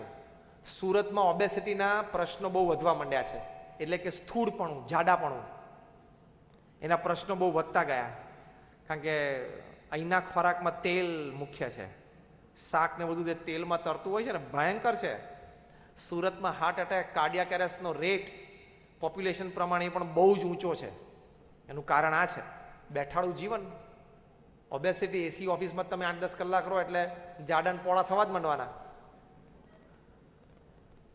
એટલે હેલ્થ માટે, એક્સરસાઇઝ માટે પણ અડધો-પોણો કલાક રોજ કાઢવો જોઈએ, તો તમે મેનેજ કરી શકશો. હેલ્થમાં એક્સરસાઇઝની સાથે સાથે, આમાં હું ડીપ જતો નથી કારણ કે આ તો બધા ઘણા બધા ટ્રેનર્સ હોય જે કરે છે, પણ યોર ફૂડ હેબિટ્સ, શાસ્ત્રમાં લખેલી વાત તમે લોપો ખોરાક સંબંધી, એટલે પણ સ્ટ્રેસ આવશે. Now we are coming to the 4th point. Stress ક્યાંથી આવે છે? શાસ્ત્રમાં લખેલું છે કે સવારે રાજા જેવું ખાવું, બપોરે શેઠ જેવું ખાવું અને સાંજે ભિખારી જેવું ખાવું. આપણે રિવર્સ થઈ ગયું. આપણું મેઇન ફૂડ ડિનર થઈ જાય છે ને, રાત્રે પાર્ટીઓમાં ગયા હોય એટલે ભરપેટ ભોજન. તમે 9 વાગ્યા પછી રાત્રે જમો અને રાત્રે સુવો, તમે ગમે તેટલી એક્સરસાઇઝ કરો ને તો તમારું પેટ 12 વાગ્યા રહે જ નહીં. જેનું પેટ બહાર હશે ને બધા તમે 8:30 પછી જમતા હશો, 9 વાગ્યા પછી. હેપન્સ. એક આ વાત લખી છે. બીજું લખ્યું છે ગરમ ગરમ જમવું અને ઠંડા પાણીએ નાવું. આપણે રિવર્સ થઈ ગયું. ઠંડુ ઠંડુ ફ્રીજનું જમવું અને ગરમ પાણીએ નાવું. ઇફેક્ટિંગ યોર હેલ્થ. અહીંથી સ્ટ્રેસ જન્મી શકે છે કારણ કે તમારી હેલ્થ બગડે છે. પ્રમુખ સ્વામી મહારાજ એક આગળની સરસ વાત કરી છે. પ્રમુખ સ્વામી મહારાજ સાહજિક એક વખત બોલેલા કે કમ ખાઈએ તો શરીર સારું રહે અને ગમ ખાઈએ તો મન સારું રહે. Stress management. કોઈ જગ્યાએ તણાવ આવે જ નહીં. શરીર સારું રહે અને મન સારું રહે તો તણાવ આવવાની શક્યતા જ નથી. એટલે યોર ફૂડ હેબિટ્સ, શાસ્ત્રમાં લખેલું છે, શ્રીમદ ભગવદ્ ગીતામાં ભગવાન સ્વામિનારાયણ પણ વચનામૃતમાં લખ્યું છે, વિષયા વિનિવર્તન્તે નિરાહારસ્ય દેહિનઃ. અત્યંત ખોરાક ઉપર સંયમ જોઈએ. ઘણા તો પેટ આમ ગટર હોય ને એવી રીતે અંદર બધું નાખ કરે છે. You have to control your self. નહીં તો એમાંથી બહુ જ હેલ્થ રિલેટેડ ઇસ્યુઝ ઊભા થાય છે. અને આ જંક ફૂડ, એના તો બધા આર્ટિકલ્સ તમે વાંચ્યા હશે, હું તો ખાલી એક જ લીટીમાં કહું છું, એમાંથી મલ્ટિપલ ડિઝીઝ ઊભા થાય છે. બરાબર છે ને? આ તૈયાર ફૂડ બધું આવે છે, જંક ફૂડ અને સોફ્ટ ડ્રિંક્સ, એ તમારી હેલ્થ ભયંકર રીતે બગાડી શકે. એમાંથી પછી સ્ટ્રેસ જન્મશે. એટલે આ સ્ટ્રેસ માટે health is also very important. Fifth important thing is sum lack of basic understanding. અમુક મૂળભૂત વિચારો એ આપણા મનમાં એકદમ ક્લિયર હોવા જોઈએ અને આપણા વર્તનમાં પણ એકદમ સ્પષ્ટ હોવા જોઈએ. કેવા વિચારો? તો પહેલા આપણા એટીટ્યુડ સંબંધી વિચારો, એટલે કે આપણા દ્રષ્ટિકોણ અને વલણ સંબંધી વિચારો. સમજવાનું કે બધું આપણું ધાર્યું નથી થતું, આપણા મન પ્રમાણે નથી થતું. મારું ધાર્યું થાય, મારા મન પ્રમાણે થવું જોઈએ, કારણ કે હું આ કુટુંબનો વડીલ છું, હું આ ધંધાનો ચેરમેન છું, એટલે હું કહું એમ થવું જ જોઈએ. છે આ શક્ય? યસ ઓર નો? અહીંથી સ્ટ્રેસ જન્મે છે. આપણા વલણ, આપણી માનસિકતા અને આપણા વિચારો. પરિસ્થિતિને અનુકૂળ થવું એ પણ આપણું વલણ છે. વ્યક્તિને અનુકૂળ થવું એ પણ આપણું વલણ છે. સંજોગોને અનુકૂળ થવું એ પણ વલણ છે. અનુકૂળતા તો લાઈફમાં બધાએ લાવવી પડશે. દરેકનું મનનું ધાર્યું કાયમ નથી થતું. થાય છે? 100% અત્યાર સુધી બધા જ કામ પોતાના મન ધાર્યા પ્રમાણે થયા હોય એ વ્યક્તિ આંગળી ઊંચી કરો કે મારા જીવનના બધા કામ મારા નિર્ણય પ્રમાણે થયા છે. જીમી ટૂર નીકળી છે બધી આપણા પ્રમાણે? તારે રાકેશ બધું આપણા પ્રમાણે કામ થયું? ના થાય. Pluses and minuses is part of life. Give and take is the system. High and lows are the rule of the law, rule of the land. તો એ વખતે વલણ સવડું રાખવાનું, અભિગમ સરખો રાખવાનો, તો મન બગડે નહીં. એ બહુ જ જરૂરી છે. તુકારામ હતા, એમને જીવનમાં કેવો પ્રસંગ બની ગયો. એમના જીવનનો જે પ્રસંગ બન્યો આપણા જીવનમાં આવે ને તો સખત સ્ટ્રેસ આવે, તણાવ. તુકારામને બધા ગામવાળાએ કીધું કે આ તો આપણું ગામ બગાડે છે, છોકરાઓને વ્યસન મુક્ત કરે છે, ભગવાનમાં શ્રદ્ધા કરાવે છે, એટલે આનું આપણે અપમાન કરીને ગામમાંથી એને કાઢી મૂકો. એટલે ગધેડા ઉપર બેસાડ્યા, માથેથી બધા વાળ કાઢીને મુંડન કરાવી દીધું, માથે ચૂનો ચોપડ્યો, ઊંધા બેસાડ્યા, ગધેડાનું પૂંછડું હાથમાં આપ્યું અને ગળામાં રીંગણાની માળા પહેરાવી અને ગામમાં ઢંઢેરો પીટાવીને કાઢ્યા અને છોકરાઓએ ધૂળ નાખી. હવે કેટલું અપમાન કહેવાય.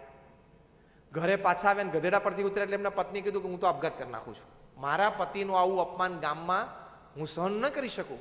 કાલે સવારે કુએ મારે પાણી ભરવા જવું ને લોકો મને શું કહેશે, કેમ જોશે. તુકારામ એમના પત્નીનો હાથ પકડીને અંદર લઈ ગયા કે જો આમાં શું ખોટું થયું? અરે કે શું બધું ખોટું થયું? આપણું આટલું અપમાન થયું? તુકારામ કે જો આપણા લગ્ન 18 વર્ષ પહેલા થયા ત્યારે આપણે ઘોડે સવારી થઈ નહોતી, ગામમાં આપણો વરઘોડો નીકળ્યો નહોતો, ત્યાં આજે આ લોકોએ મફતમાં કાઢ્યો. ફેરફાર એ વિચારધારામાં જ કરવાનો છે. બીજું, આપણે ગરીબ છીએ, છેલ્લા 6 મહિનાથી હું વાળ નહોતો કપાવી શક્યો, તો આ લોકોએ વાળ કાપી આપે અને પાછો ચૂનો ચોપડ્યો ને એટલે હવે ખોળો પણ નહીં થાય, ડેન્ડ્રફ એનો ઇસ્યુ પણ જતો રહ્યો. અને ત્રીજું, લે આ રીંગણાની માળા. આપણે અઠવાડિયાથી શાક નહોતું ખાધું, રોટલો અને છાશ જ ખાતા હતા. શાક કરને આપણે બે ખાઈએ, ગામને જે બોલવું એ બોલે, ગામને જે બોલવું હોય એ બોલે. હવે આ વ્યક્તિને ક્યારેય સ્ટ્રેસ આવે નહીં તો બીજી કોઈ વ્યક્તિ હોય ને આ અપમાનની નીચે દબાઈ જાય. આવું મારું અપમાન, લોકો હવે શું જોશે, મને શું વિચારશે. તુકારામને કાંઈ નહોતું.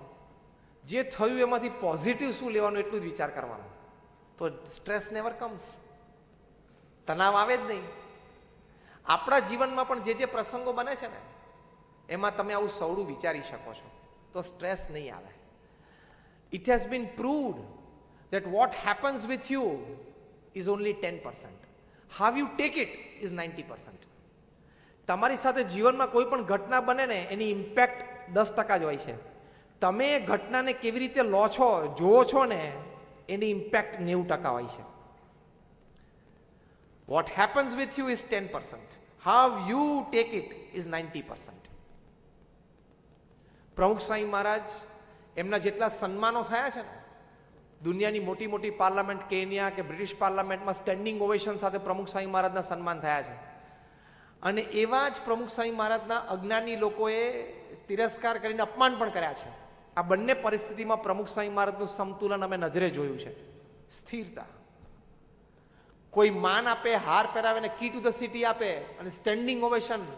કેનેડાની પાર્લામેન્ટમાં 540 સાંસદો પ્રમુખ સ્વામી મહારાજ માટે ઉભા થઈ ગયેલા. તો એ પ્રમુખ સ્વામીના ચહેરા ઉપર મને આવું માન મળે છે એવી એક લકીર નથી. અને લોકોએ એમના જબરદસ્ત મોઢામોઢ અપમાન કર્યા છે તો પણ સ્થિરતા. કેમ? આ વલણ કે તમારી સાથે જે કંઈ ઘટના બને છે ને એની ઇમ્પેક્ટ 10% જ છે. તમે ઘટના વિશે શું વિચારો છો, કેવી રીતે લો છો, એની 90% ઇમ્પેક્ટ છે. તો પ્રમુખ સ્વામી મહારાજ એવું માને છે જે કંઈ થાય છે ભગવાનની ઈચ્છાથી થાય છે. માન મળ્યું, ભગવાનની ઈચ્છા. અપમાન થયું, ભગવાનની ઈચ્છા. આપણે શું કામ આપણો આનંદ ગુમાવો? હવે આ વ્યક્તિને કોઈ દિવસ સ્ટ્રેસ આવે? કોઈ દિવસ તણાવ ના આવે. પ્રમુખ સ્વામી મહારાજ એક બહુ સરસ વાત સમજાવે છે કે જીવનમાં ક્યારેય સામાજિક કે કૌટુંબિક જીવનમાં તણાવ ના આવે એની માટે એક સમજણ, એક વલણ, એક વિચાર શું રાખવાનો. ધારો કે પ્રમુખ સ્વામી મહારાજ બહુ સરસ સમજાવે છે કે કોઈ તમને કીધું કે તમે ગધેડા જેવા છો. હવે આટલી ભર સભામાં કોઈ વ્યક્તિને કહું તમે તો ગધેડા જેવા છો, તમને કેવું લાગે? અપમાન લાગે ને? કોઈને પણ લાગે. પ્રમુખ સ્વામી મહારાજ કહે છે કે કોઈ તમને એમ કે ને ગધેડા જેવો છો, એ સ્વામી કહે છે કે આપણે આંખ બંધ કરવી અને 2-5 સેકન્ડ વિચારવું કે મારે ધોળું ચામડું છે, મારે પૂંછડું છે, મારે 4 પગ છે, મારે લાંબા લાંબા કાન છે? નથી. તો હું ગધેડો નથી, હું માણસ છું. આટલું જ વિચારવાનું હોય છે આમાં. પ્રમુખ સ્વામી મહારાજ કહે છે કે તને ગધેડો કીધો ને ત્યારે તું ગધેડો નથી થયો, પણ તે બાઈ ચડાવીને કે મને ગધેડો કીધું, હવે થયો, હવે તું થયો. કોઈ કહી જાય એમાં કે આપણે બની જઈએ છીએ, કોઈ આપણને કહી જાય એમાં આપણે બની નથી જતા. જે રિએક્શન આપીએ છીએ ને ત્યારે આપણે બનીએ છીએ. That reaction is stress. એ જે રિએક્શન છે ને પછી આખી જિંદગી યાદ રાખે કે આને મને ગધેડો કીધો હતો. બોલે, જીભ છે તો બોલે. પ્રમુખ સ્વામી મહારાજ બીજું શીખવાડે છે. તમારું નામ શું? લાલજીભાઈ, પ્રકાશના ફાધર. હા, આપણે મળ્યા છીએ. તમને કોઈ એમ કે આમ હાથ લાંબો કહી કે તમે તો લાલજીભાઈ ગધેડા જેવા છો, તો આટલું જ વિચારવાનું છે. અને બીજું તમારી સામે જોઈને કહું કે કાંતિભાઈ અહીંયા હો તો તમે મને શું કહો? હું કાંતિ નથી. તમે બોલ્યા ને કે હું કાંતિ નથી, હું લાલજીભાઈ છું. એમ કોઈ ગધેડો કે ત્યારે આટલું જ કહેવાનું, ભાઈ હું ગધેડો નથી, હું મુકેશ, ચિરાગ, અનિલ એટલો જ છું, હું ગધેડો નથી. તમારે ક્યાંક જોવામાં ફેર લાગે, આટલું જ કહેવાનું છે. બહુ સ્થિરતા રાખવાની, બહુ જ ધીરજ રાખવાની. તમને કોક એક શબ્દમાં ઇગ્નાઇટ કરી જાય એટલા બધા તમે વીક છો. કોક એક શબ્દ નાખે અને તમે ઇગ્નાઇટ થઈ જાઓ એટલા બધા વીક છો. હા કે ના? હા કે ના બોલો? ના. તો હવે કોક ગધેડો કે ત્યારે રિએક્શન બરોબર આપજો, મેં શીખવાડ્યું એવી રીતે. હા, રોજ સવારે પોતાની જાતને કહેવાનું I am not that weak that anybody can ignite me anytime. કોક મારો ટેમ્પરામેન્ટ ને મારો મૂડ એક સેકન્ડમાં અને એક શબ્દમાં ફેરવી નાખે એટલો બધો હું નિર્બળ નથી. આપણે છે ને આપણા બધા મૂડ ની ચાવીઓ બીજાને આપી રાખી છે. તમે જોજો, એક સેકન્ડમાં કોક આપણને મૂડલેસ કરી નાખે, એક સેકન્ડમાં કોક આપણને મૂડમાં ચડાવી દે. આપણે ચાવીઓ બીજાને આપી રાખી છે એટલે સ્ટ્રેસ આવે. પાર્ટીમાં કોઈ સારા કપડાં પહેરીને આવ્યો 3 જણાને તમે વારાફરતી મોકલો કે આ જામતું નથી, પછી 2 મિનિટ પછી પાછો બીજો જાય, કોમ્બિનેશન કેમ આવું પહેરી લાવ્યો? અને કોઈક ત્રીજો જાય કે ભૂરું લાલ પહેરાતું હશે, પેલો પાર્ટીમાંથી જતો રહ્યો કપડાં બદલાઈને આવે. એટલું આપણું માનસ વીક હોય છે. ભાઈ તે નક્કી કર્યું, તે પહેર્યું છે ને, એન્જોય, સિમ્પલ. અમે આ કપડાં પહેરીને આખી દુનિયામાં ફરી તો લોકો જોયા કરે કે આ શું પહેરે છે, ફાઇન, એ જોવે તો એ જોવે. મને જે ગમ્યું, જે સારું લાગ્યું, મારા ગુરુની જે આજ્ઞા છે એ પ્રમાણે છે, it's fine, it's okay, you leave your life. તમે તમારી લાઈફ પરફેક્ટ એટીટ્યુડથી જીવતા હો ને તો કોઈ તમને ડિસ્ટર્બ નહીં કરી શકે. એટલે પછી તમે શું કામ સ્ટ્રેસમાં આવી જાઓ? તમે કેવી રીતે સ્ટ્રેસમાં આવી જાઓ? પિયુષને આજે કહેજો, હવે મને પકડાયું, ધર્મનંદન પિયુષ મુંબઈમાં અમે ખૂબ મળેલા. કોક તમને આપણને શું કામ ડિસ્ટર્બ કરી જાય? The moment you get disturb, you are a very weak person. Swami Vivekananda કહેતા કે if you want to check how strong you are, check the number of times you get disturbed in a day. તમે કેટલા તાકાતવાન છો એ તમારે check કરવું હોય તો કેવી રીતે ચેક કરવું? દિવસમાં કેટલી વખત વગર કારણે તમારું મોઢું દિવેલ પીધેલું થઈ જાય છે. તમે ફર્સ્ટ ક્લાસ એસી ઓફિસમાં બેઠા હોય, તમારા 3 ગ્રાહક બેઠા હોય, સારો ધંધો લઈને આવ્યા હોય, તો એ ખાલી માહિતી મળે ને કે તમારા પ્રતિસ્પર્ધીને તો બેલ્જિયમમાં એક મોટો ઓર્ડર મળ્યો, અહીં બેઠો બેઠો ડાઉન. હશે એટલે આ વાતમાં કંઈક તથ્ય તો હશે. એની ખીચડી એ ખાય છે, તારી ખીચડી તું ખાય છે, શું કામ તકલીફ કરે? અને everybody cannot become Mukesh Ambani, Ratan Tata અને સુનિલ ભારતી મિત્તલ. નહીં તો કોણ પછી એને ત્યાં કામ કરશે?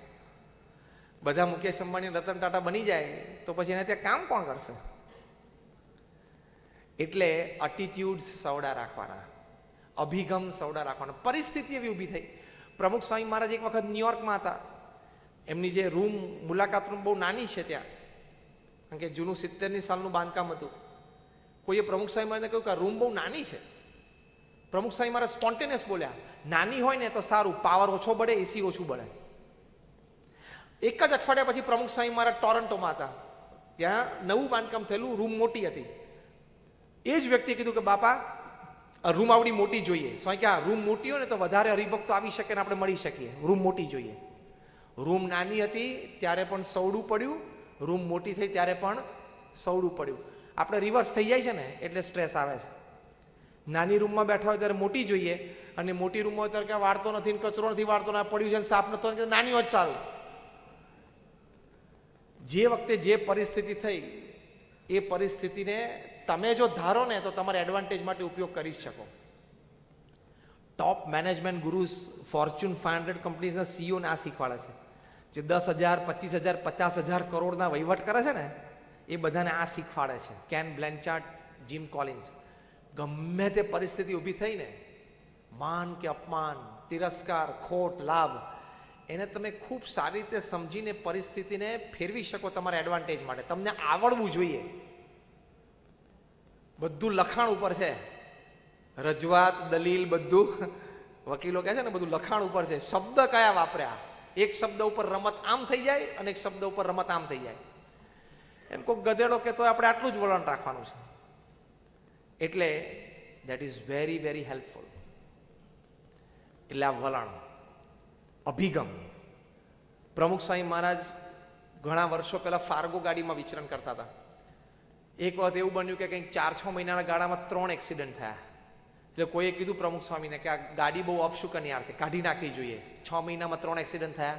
પ્રમુખ સ્વામી કે શુકનિયાળ કહેવાય, 3 થયા તો કોઈ મર્યું નથી. અભિગમ, પોઝિટિવ એટીટ્યુડ. આને ક્યાં સ્ટ્રેસ આવે? આવી વ્યક્તિને આવા વિચારધારા હોય ને એટલે એને સ્ટ્રેસ આવે જ નહીં, કોઈ દિવસ એને તણાવ આવે જ નહીં. એટલે અભિગમ અને વલણ પણ હંમેશા સવડા રાખવા. નોટ બીકોઝ કે you have to keep it, because there is always some positivity in the worst negative situation. ગમે તેવી નેગેટિવ સિચ્યુએશન લાઈફમાં ઊભી થાય ને એમાં પણ કંઈક તો સારું છે. પિક અપ ધેટ, તો બાકીનું સારું થઈ જાય. આખો રૂમાલ ગંદો હોય પણ છતાં આપણે ઉપાડવો જ પડે હોય તો આપણે કઈ જગ્યાથી ઉપાડીએ છીએ? કપડું કે જ્યાં થોડુંક ચોખ્ખું દેખાય ત્યાંથી એ ઉપાડે આખું કપડું ઉપડી જાય છે ને. એ પરિસ્થિતિમાં જ એ અભિગમ એ રાખવો ખૂબ જરૂરી છે. અને એક છેલ્લો અભિગમ, ફેમિલી, ફ્રેન્ડ્સ એન્ડ ફેથ. ભગવાનમાં શ્રદ્ધા. ભગવાનમાં શ્રદ્ધા હશે એટલે ભગવાનના કરતાપણામાં શ્રદ્ધા. ભગવાનમાં શ્રદ્ધા એટલે ખાલી આપણે પ્રાર્થના કરીએ છીએ એવું નહીં. હા, ભગવાનમાં શ્રદ્ધા એટલે ભગવાનના કરતાપણામાં. મારા ધંધામાં કરોડો રૂપિયાની કરોડ લાભ થયો તો પણ ભગવાનના આશીર્વાદ, અને કદાચ ખોટ ગઈ તો પણ ભગવાનની ઈચ્છા. તો સ્થિરતા રહેશે, તો તણાવ નહીં આવે, સ્ટ્રેસ નહીં જન્મે. જ્યારે 2001માં ભુજમાં ભૂકંપ આવ્યો ને ત્યારે ઘણી બધી સ્વિસ ને ઇન્ટરનેશનલ ટીમ્સ, બધી રેસ્ક્યુ ટીમ્સ કચ્છમાં આવેલી. એમાં ઇઝરાયલની ટીમ હતી, મિસ્ટર શોલોમ એના હેડ હતા. એ મિસ્ટર શોલોમ બધી જગ્યાએ ફર્યા. પછી એક વસ્તુ એમને માર્ક કરી કે આ કચ્છમાં, ભુજમાં આટલો ભૂકંપ આવ્યો, ઘણા બધા લોકો મૃત્યુ પામ્યા, પણ કે એક વસ્તુ મેં જોઈ કે લોકોના ચહેરા ઉપર બરોબર દુઃખ હતું પણ સ્થિરતા હતી. અને ઘણા બધાને મળ્યો કે તમારે તો કે મારા 4 કુટુંબીજનો આ ઘર નીચે દબાઈ ગયા છે, હવે જ્યારે આર્મીના જવાન કે રેસ્ક્યુ ટીમ આવીને બધું ખસેડે ત્યારે અંદરથી એના ડેડ બોડી નીકળશે. આવી પરિસ્થિતિમાં લોકોએ દિવસો કાઢ્યા છે. એવા લોકોને મિસ્ટર શોલોમ મળ્યા. એમણે અમને સંતોને વાત કરી હતી કે લોકોને દુઃખ તો હતું, થાય કોઈ પણ વ્યક્તિને, પણ સ્થિરતા બહુ હતી. લોકો એમ જ બોલતા હતા કે હશે હવે કુદરતની ઈચ્છા, બીજું શું. મિસ્ટર શોલોમ બોલ્યા, આ જ ઘટના જો કોઈ પશ્ચિમના દેશમાં થાય તો જેટલા મર્યા છે ને એનાથી અડધા તો લગભગ આપઘાત કરી મરી જાય કે હવે મારા કુટુંબીજન બધા મરી ગયા, મારે જીવવાનું શું કામ છે.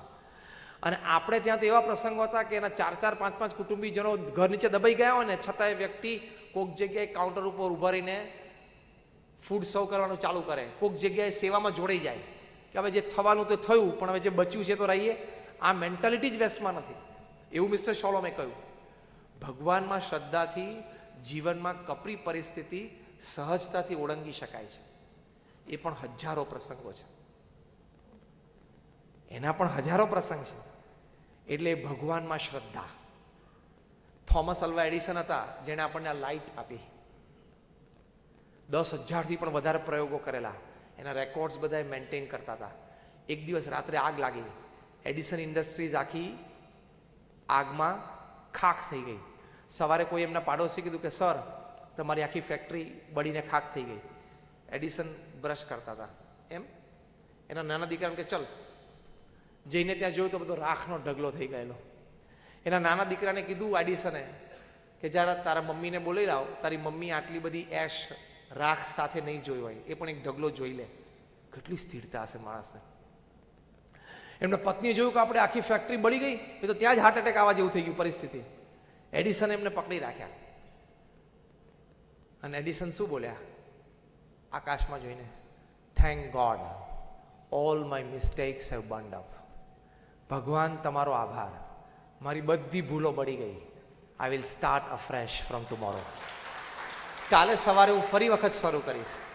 હવે ભૂલો નહોતી પણ પ્રયોગો બધા પદ્ધતિસર એક સ્ટેપ આગળ કરેલા હતા. ભાઈ આ પ્રયોગ કર્યો એમાં આ એક ખોટ આવી તો હવે આ સુધારો કરીએ પ્રયોગમાં, હજી રિઝલ્ટ નથી મળતું તો આ. એટલે R&D હતું આખું.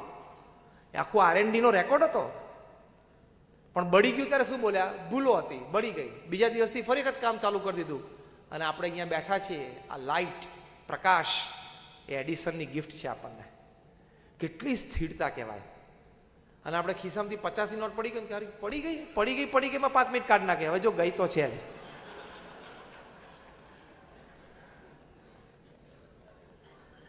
અમુક વસ્તુ જીવનમાં સ્વીકારી લેવાની એટલે સ્ટ્રેસ ના આવે કોઈ દિવસ. ભગવાનમાં શ્રદ્ધા હોય એને કોઈ દિવસ સ્ટ્રેસ આવ્યો જ નથી. થોમસ અલ્વા એડિસનને ના આવ્યો, મીરાબાઈ તુકારામ નરસિંહ મહેતાને ના આવ્યો.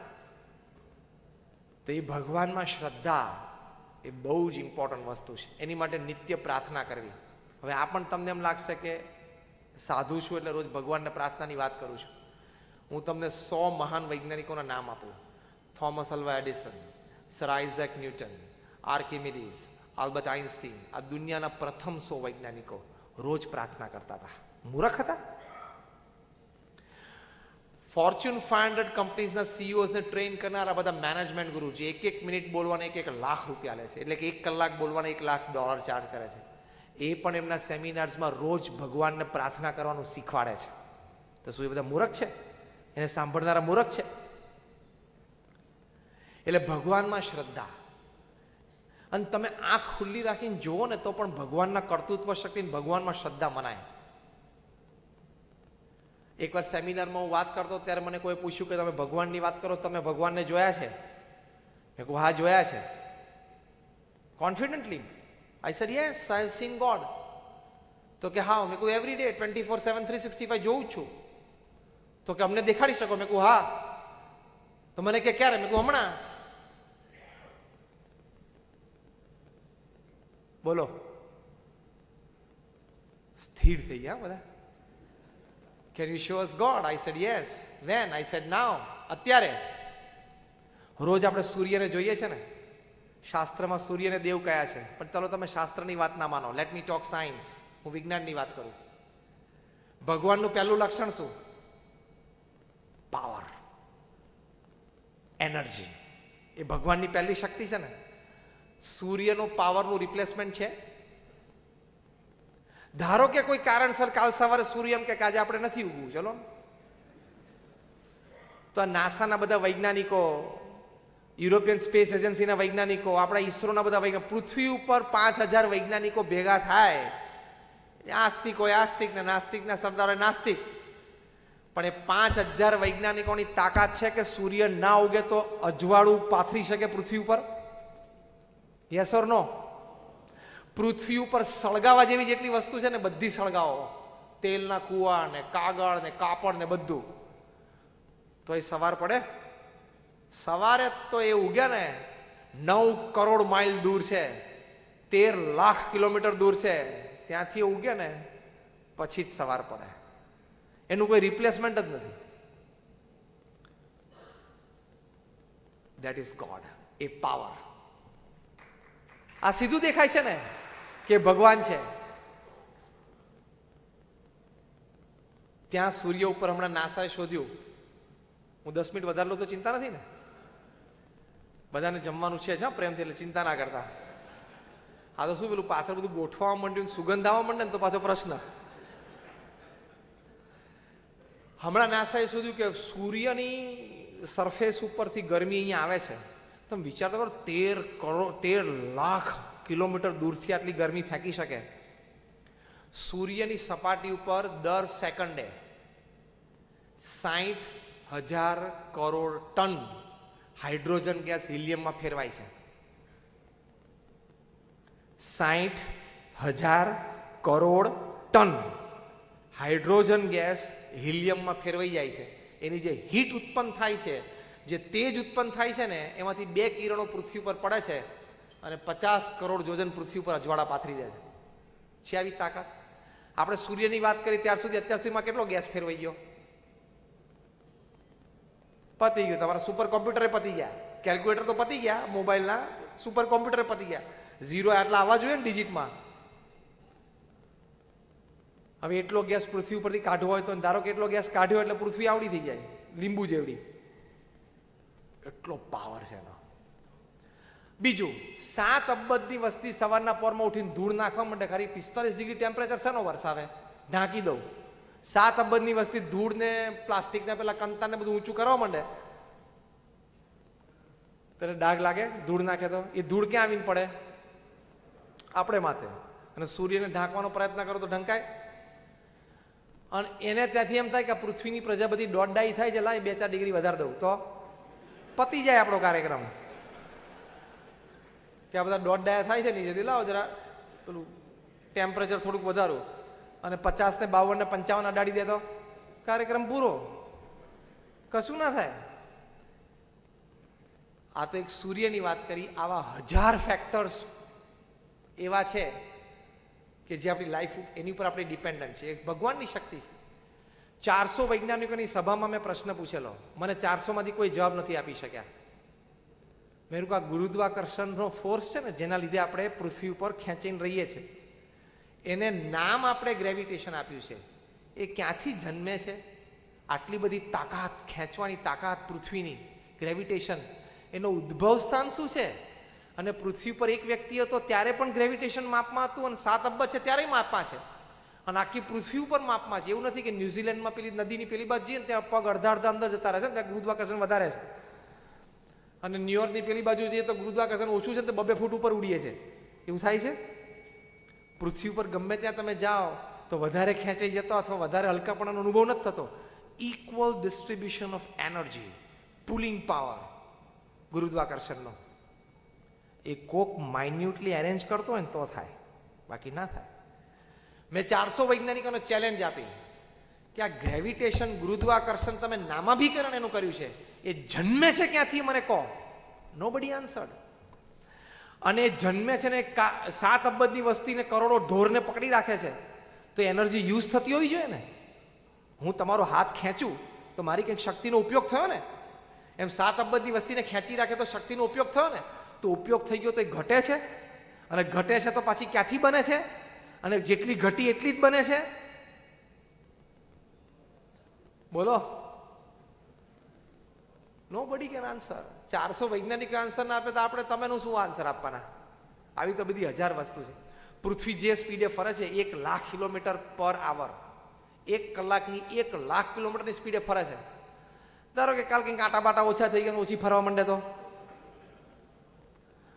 અને રાત 15 કલાકની રાત થઈ જાય, પછી બીજે દિવસે સ્પીડમાં ફરવા માંડે તો 6 કલાકની રાત થઈ જાય, ત્રીજે દિવસે સ્પીડ સાવ ઘટી જાય તો 20 કલાકની રાત થઈ જાય.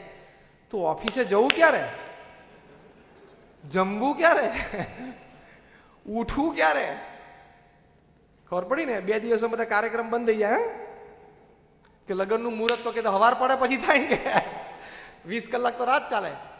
તે પૃથ્વીની સ્પીડ શું? વૈજ્ઞાનિકો 400 ને મેં પૂછ્યું કે તમે લોકો કંટ્રોલ કરવા જાઓ છો? આ પૃથ્વી જેની ધરી ઉપર ફરે છે, કેટલી સ્પીડ ઉપર ફરે છે, એ સ્પીડ મેન્ટેન કોણ કરે છે? તમારા નાસાના વૈજ્ઞાનિકો મેન્ટેન કરે છે, ઈસરોના વૈજ્ઞાનિકો મેન્ટેન કરે છે. અને સ્પીડ ઓછી વધતી તમારા તાકાત છે હરખી કરવાની? હા, કે પેલું ચકડું ફરે છે, આમ ટાઈટ કર્યું થોડું. અને મજા તો એ છે ખાલી પૃથ્વી આટલી ગોળ છે ને આપણે બધા રહીએ છીએ ને આટલી સ્પીડે ફરે છે ને આપણે કોઈ ફંગો લઈને બહાર તો જતા નથી. પણ મેરી ગોરાઉન્ડમાં ફરતા હોય ને 5 કિલોમીટરની સ્પીડે, પેલું કિન્ડર ગાર્ડનમાં ફરતા હતા નાના હતા ત્યારે, મેરી ગોરાઉન્ડ, એમાં 5 કિલોમીટરની સ્પીડે ફરે ને તો ચક્કર આવતા હતા, ખબર? અને 1,00,000 કિલોમીટરની સ્પીડે ફરે ચક્કર આવે છે. હા, તારે બ્લડ પ્રેશર હોય તો આવે, બાકી એને લીધે નથી આવતું.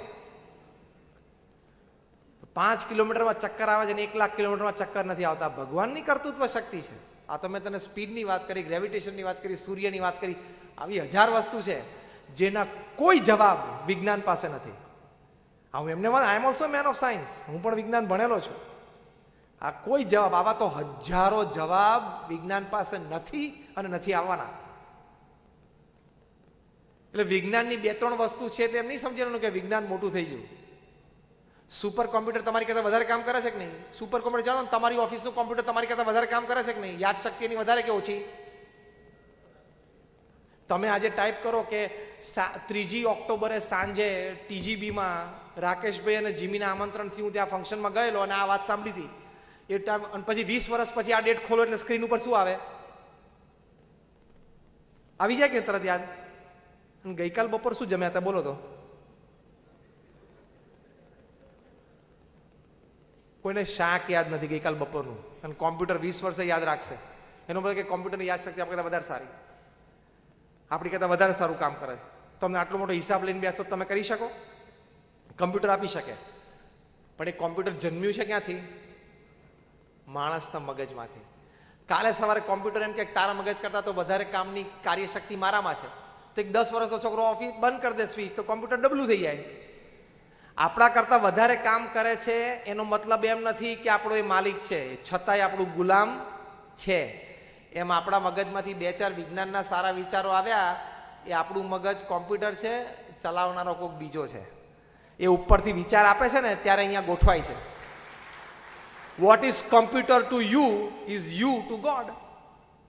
કોમ્પ્યુટર તમારી માટે જે છે ને એ તમે ભગવાન માટે છે. સુપર કોમ્પ્યુટર એમ કરે હું આટલી ગણતરીઓ સારું કરું, પણ ભાઈ તારામાં સોફ્ટવેર માણસે મૂક્યા છે. એમ માણસ હિંમત કરે કે આ કામ મેં કર્યું, મેં ધંધો કર્યો ને મેં આ શોધ કરી, પણ એ ભગવાને ટાઈમે પ્રેરણા કરી.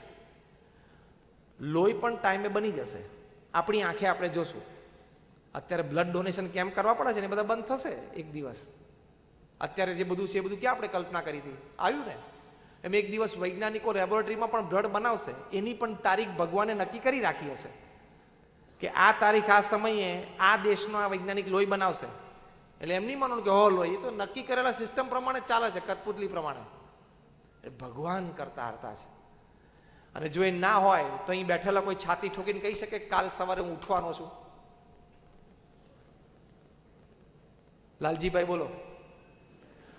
અહીં બેઠેલા કોઈ પણ વ્યક્તિ એમ બોલો કે કાલે સવારે ચોક્કસ હું ઉઠું. રાત્રે લોકો સુઈ જાય, ઘણા ઉઠતા જ નથી. હા, કાર્યક્રમ પૂરો. સવારે ઉઠવાનું આપણું ઠેકાણું ઘણા ઉત્તર દક્ષિણ સૂતા અને પૂર્વ પશ્ચિમ ઉઠે છે, રાત્રે સુવાનું ભાન નથી હોતું. એટલે આપણા હાથની વાત નથી. અમારા ગુણાત્યાન સ્વામી કીધું કે રાત્રે ઊંઘમાં જવું હોય તો પણ ભગવાન મોકલે છે અને જગાડે છે પણ ભગવાન, બાકી ઘણા નથી જાગતા. એટલે ભગવાનની શક્તિથી કામ ચાલે છે. એટલે એ ભગવાનમાં શ્રદ્ધા રાખવી. એ રાખશો ને તો જીવનમાં પ્રશ્ન આવશે ને એમાં ભગવાનની ઈચ્છા મનાશે ને પછી સ્ટ્રેસ નહીં આવે. ભગવાનમાં શ્રદ્ધા છે તો એ દુઃખ તો આવે, હા, પ્રારબ્ધ અને કર્મ પ્રમાણે. તમે પ્રગટાવેલી અગ્નિમાં પણ તમે હાથ નાખો તો હાથ સળગે ખરો. એટલે કદાચ ભગવાનમાં શ્રદ્ધા હોય તો એ પ્રારબ્ધ અને કર્મથી દુઃખ આવે પણ એ દુઃખ તમને સ્પર્શી શકે નહીં, તમને તણાવ સ્ટ્રેસ લાવી શકે નહીં. એક છેલ્લો પ્રસંગ કહીને પૂરું કરું. અમારા નિષ્ઠાવાન હરિભક્ત હતા ભગવાનજીભાઈ માંડવિયા, કેનેડામાં. એમને 38 વર્ષની ઉંમરે લ્યુકેમિયા, બ્લડ કેન્સર થયું. આખા કેનેડા ગુજરાતી સમાજના પ્રમુખ હતા અને કેનેડામાં કોઈ પણ દેશના રાષ્ટ્રપતિ કે પ્રધાનમંત્રી આવે તો એના માનમાં કેનેડાના પ્રાઇમ મિનિસ્ટર જે ભોજન સમારંભ યોજે એમાં ભગવાનજીભાઈને આમંત્રણ હોય. આવી પ્રતિષ્ઠિત વ્યક્તિ અમારા સત્સંગ મંડળના પણ એ પ્રમુખ હતા. અને પ્રમુખ સ્વામી મહારાજની કેનેડા પાર્લામેન્ટમાં ભવ્ય સન્માન પધરામણી થઈ, એ પણ એમણે ગોઠવેલી. અને જ્યારે એ થયું ત્યારે એ તો પોતે પથારીવશ હતા હોસ્પિટલમાં અને 3-4 કોર્ડલેસ ફોનથી આખી પાર્લામેન્ટનું સેશને કંટ્રોલ કરતા હતા હોસ્પિટલમાંથી. આવા બાહોશ માણસ. એણે કોઈ વ્યક્તિ, એમણે કોકે કહ્યું કે તમે ભગવાનમાં આટલી શ્રદ્ધા રાખી તો તમને 38 વર્ષની ઉંમરે કેન્સર આવ્યું. ત્યારે એમણે શું કહ્યું કે શરીર પડવાની તો કોઈ પણ રીત છે.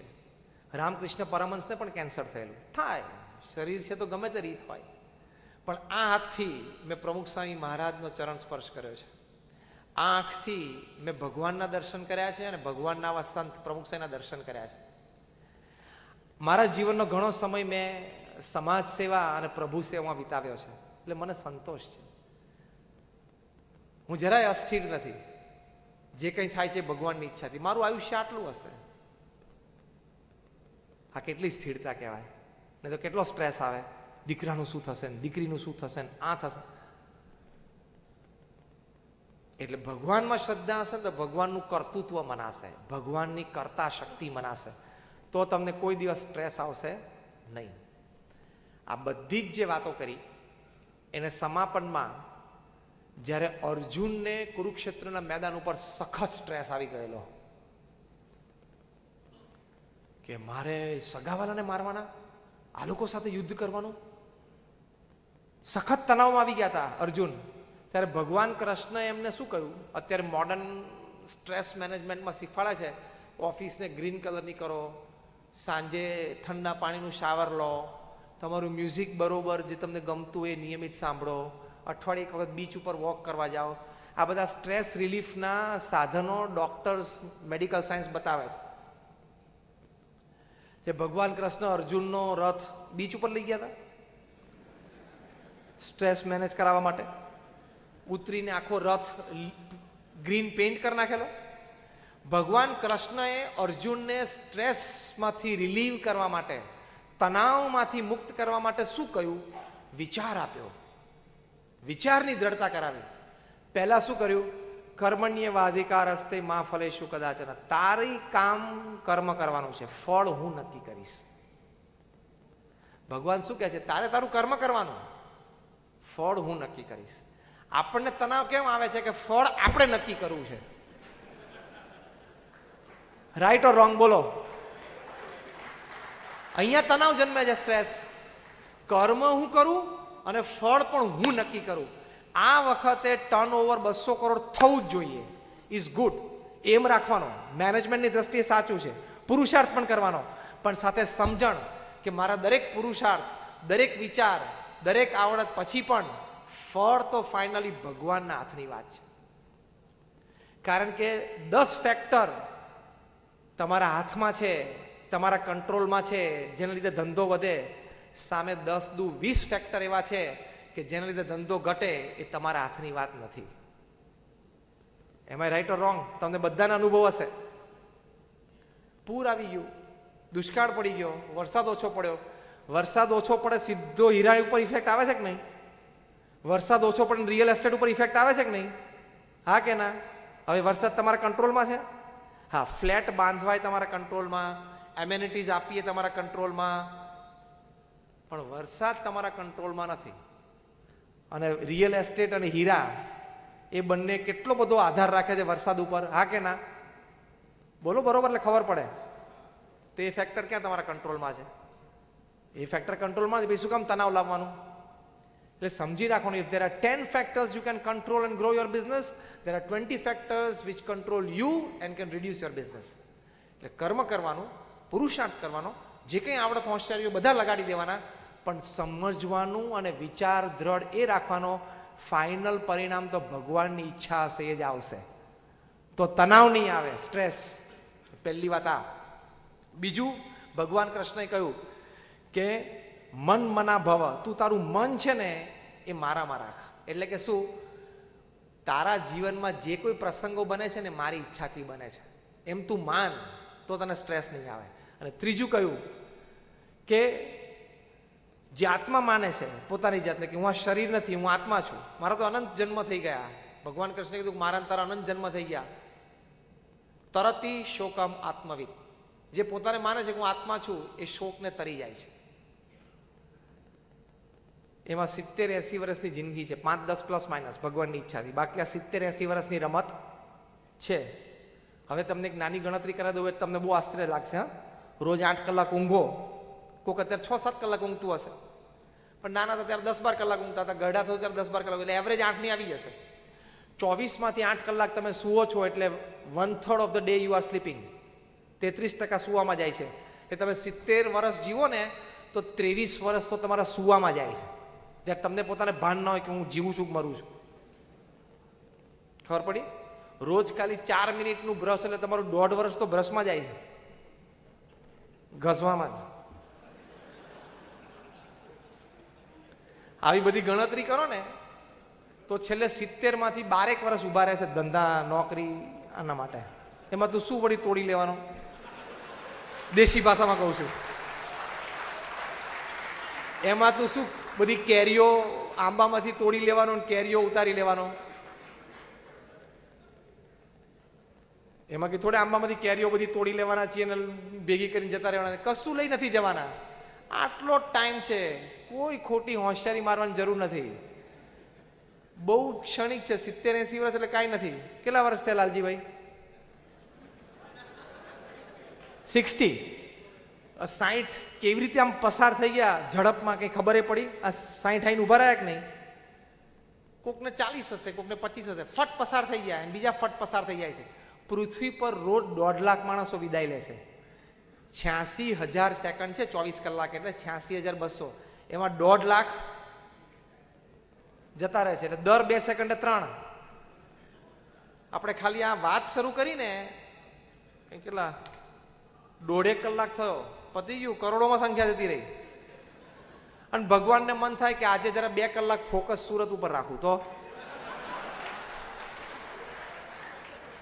કાર્યક્રમ પૂરો, દિયા બિયા બધું બુજાઈ જાય, ટૂર્સ એન્ડ ટ્રાવેલ સીધું ઉપરની ટૂર સીધી.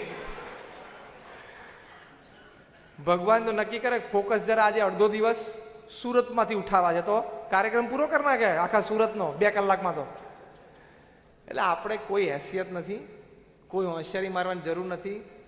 સીધી લીટીમાં જીવવું, સીધી લીટીમાં વિચારધારા રાખવી, ભગવાનમાં શ્રદ્ધા રાખીને જીવવું. Whatever happens in my life happens with the wish of God. ભગવાનની ઈચ્છાથી થાય છે. જીત હશે તો એ પણ આનંદ છે, હાર હશે એમાંથી પણ કંઈક શીખી લેશું ને આનંદ કરશું. લાંબુ જીવશું, ભગવાનની ઈચ્છા. અહીંથી અત્યારે ઘરે જતા કોઈકનો એક્સિડન્ટ થાય ને મૃત્યુ, તો પણ ભગવાનની ઈચ્છા. એમ સમજીએ ને તો સ્થિરતા રહેશે, તો આનંદ રહેશે, તો you will have lived your life. જો તમે 80 કે 90 વર્ષની ઉંમરે મૃત્યુ સૈયા ઉપર હોય ને તમારી છાતી ઉપર હાથ મૂકીને કહી શકો કે yes, I lived my life, હું મારું જીવન જીવ્યો, ધંધોય કર્યો, કુટુંબ પણ સાચવ્યું, સમાજ સેવા પણ કરી, લોકોને મદદરૂપ પણ થયો, ભગવાનની ભક્તિ પણ કરી, કોઈને નડ્યો નથી, કોઈનું મેં ખોટું નથી કર્યું. જો એવું પોતાની છાતી પર હાથ રોકીને મૂકી શકો ને તો you have lived a stress free life, તો you have manage stress and that is life. એ ખરું જીવન છે. તો આજે આ બધા વિચારો અમારા તમારા આપણા બધાના જીવનમાં દ્રઢ થાય એવી ભગવાન સ્વામિનારાયણ અને પ્રમુખ સ્વામી મહારાજના ચરણોમાં પ્રાર્થના. જય સ્વામિનારાયણ.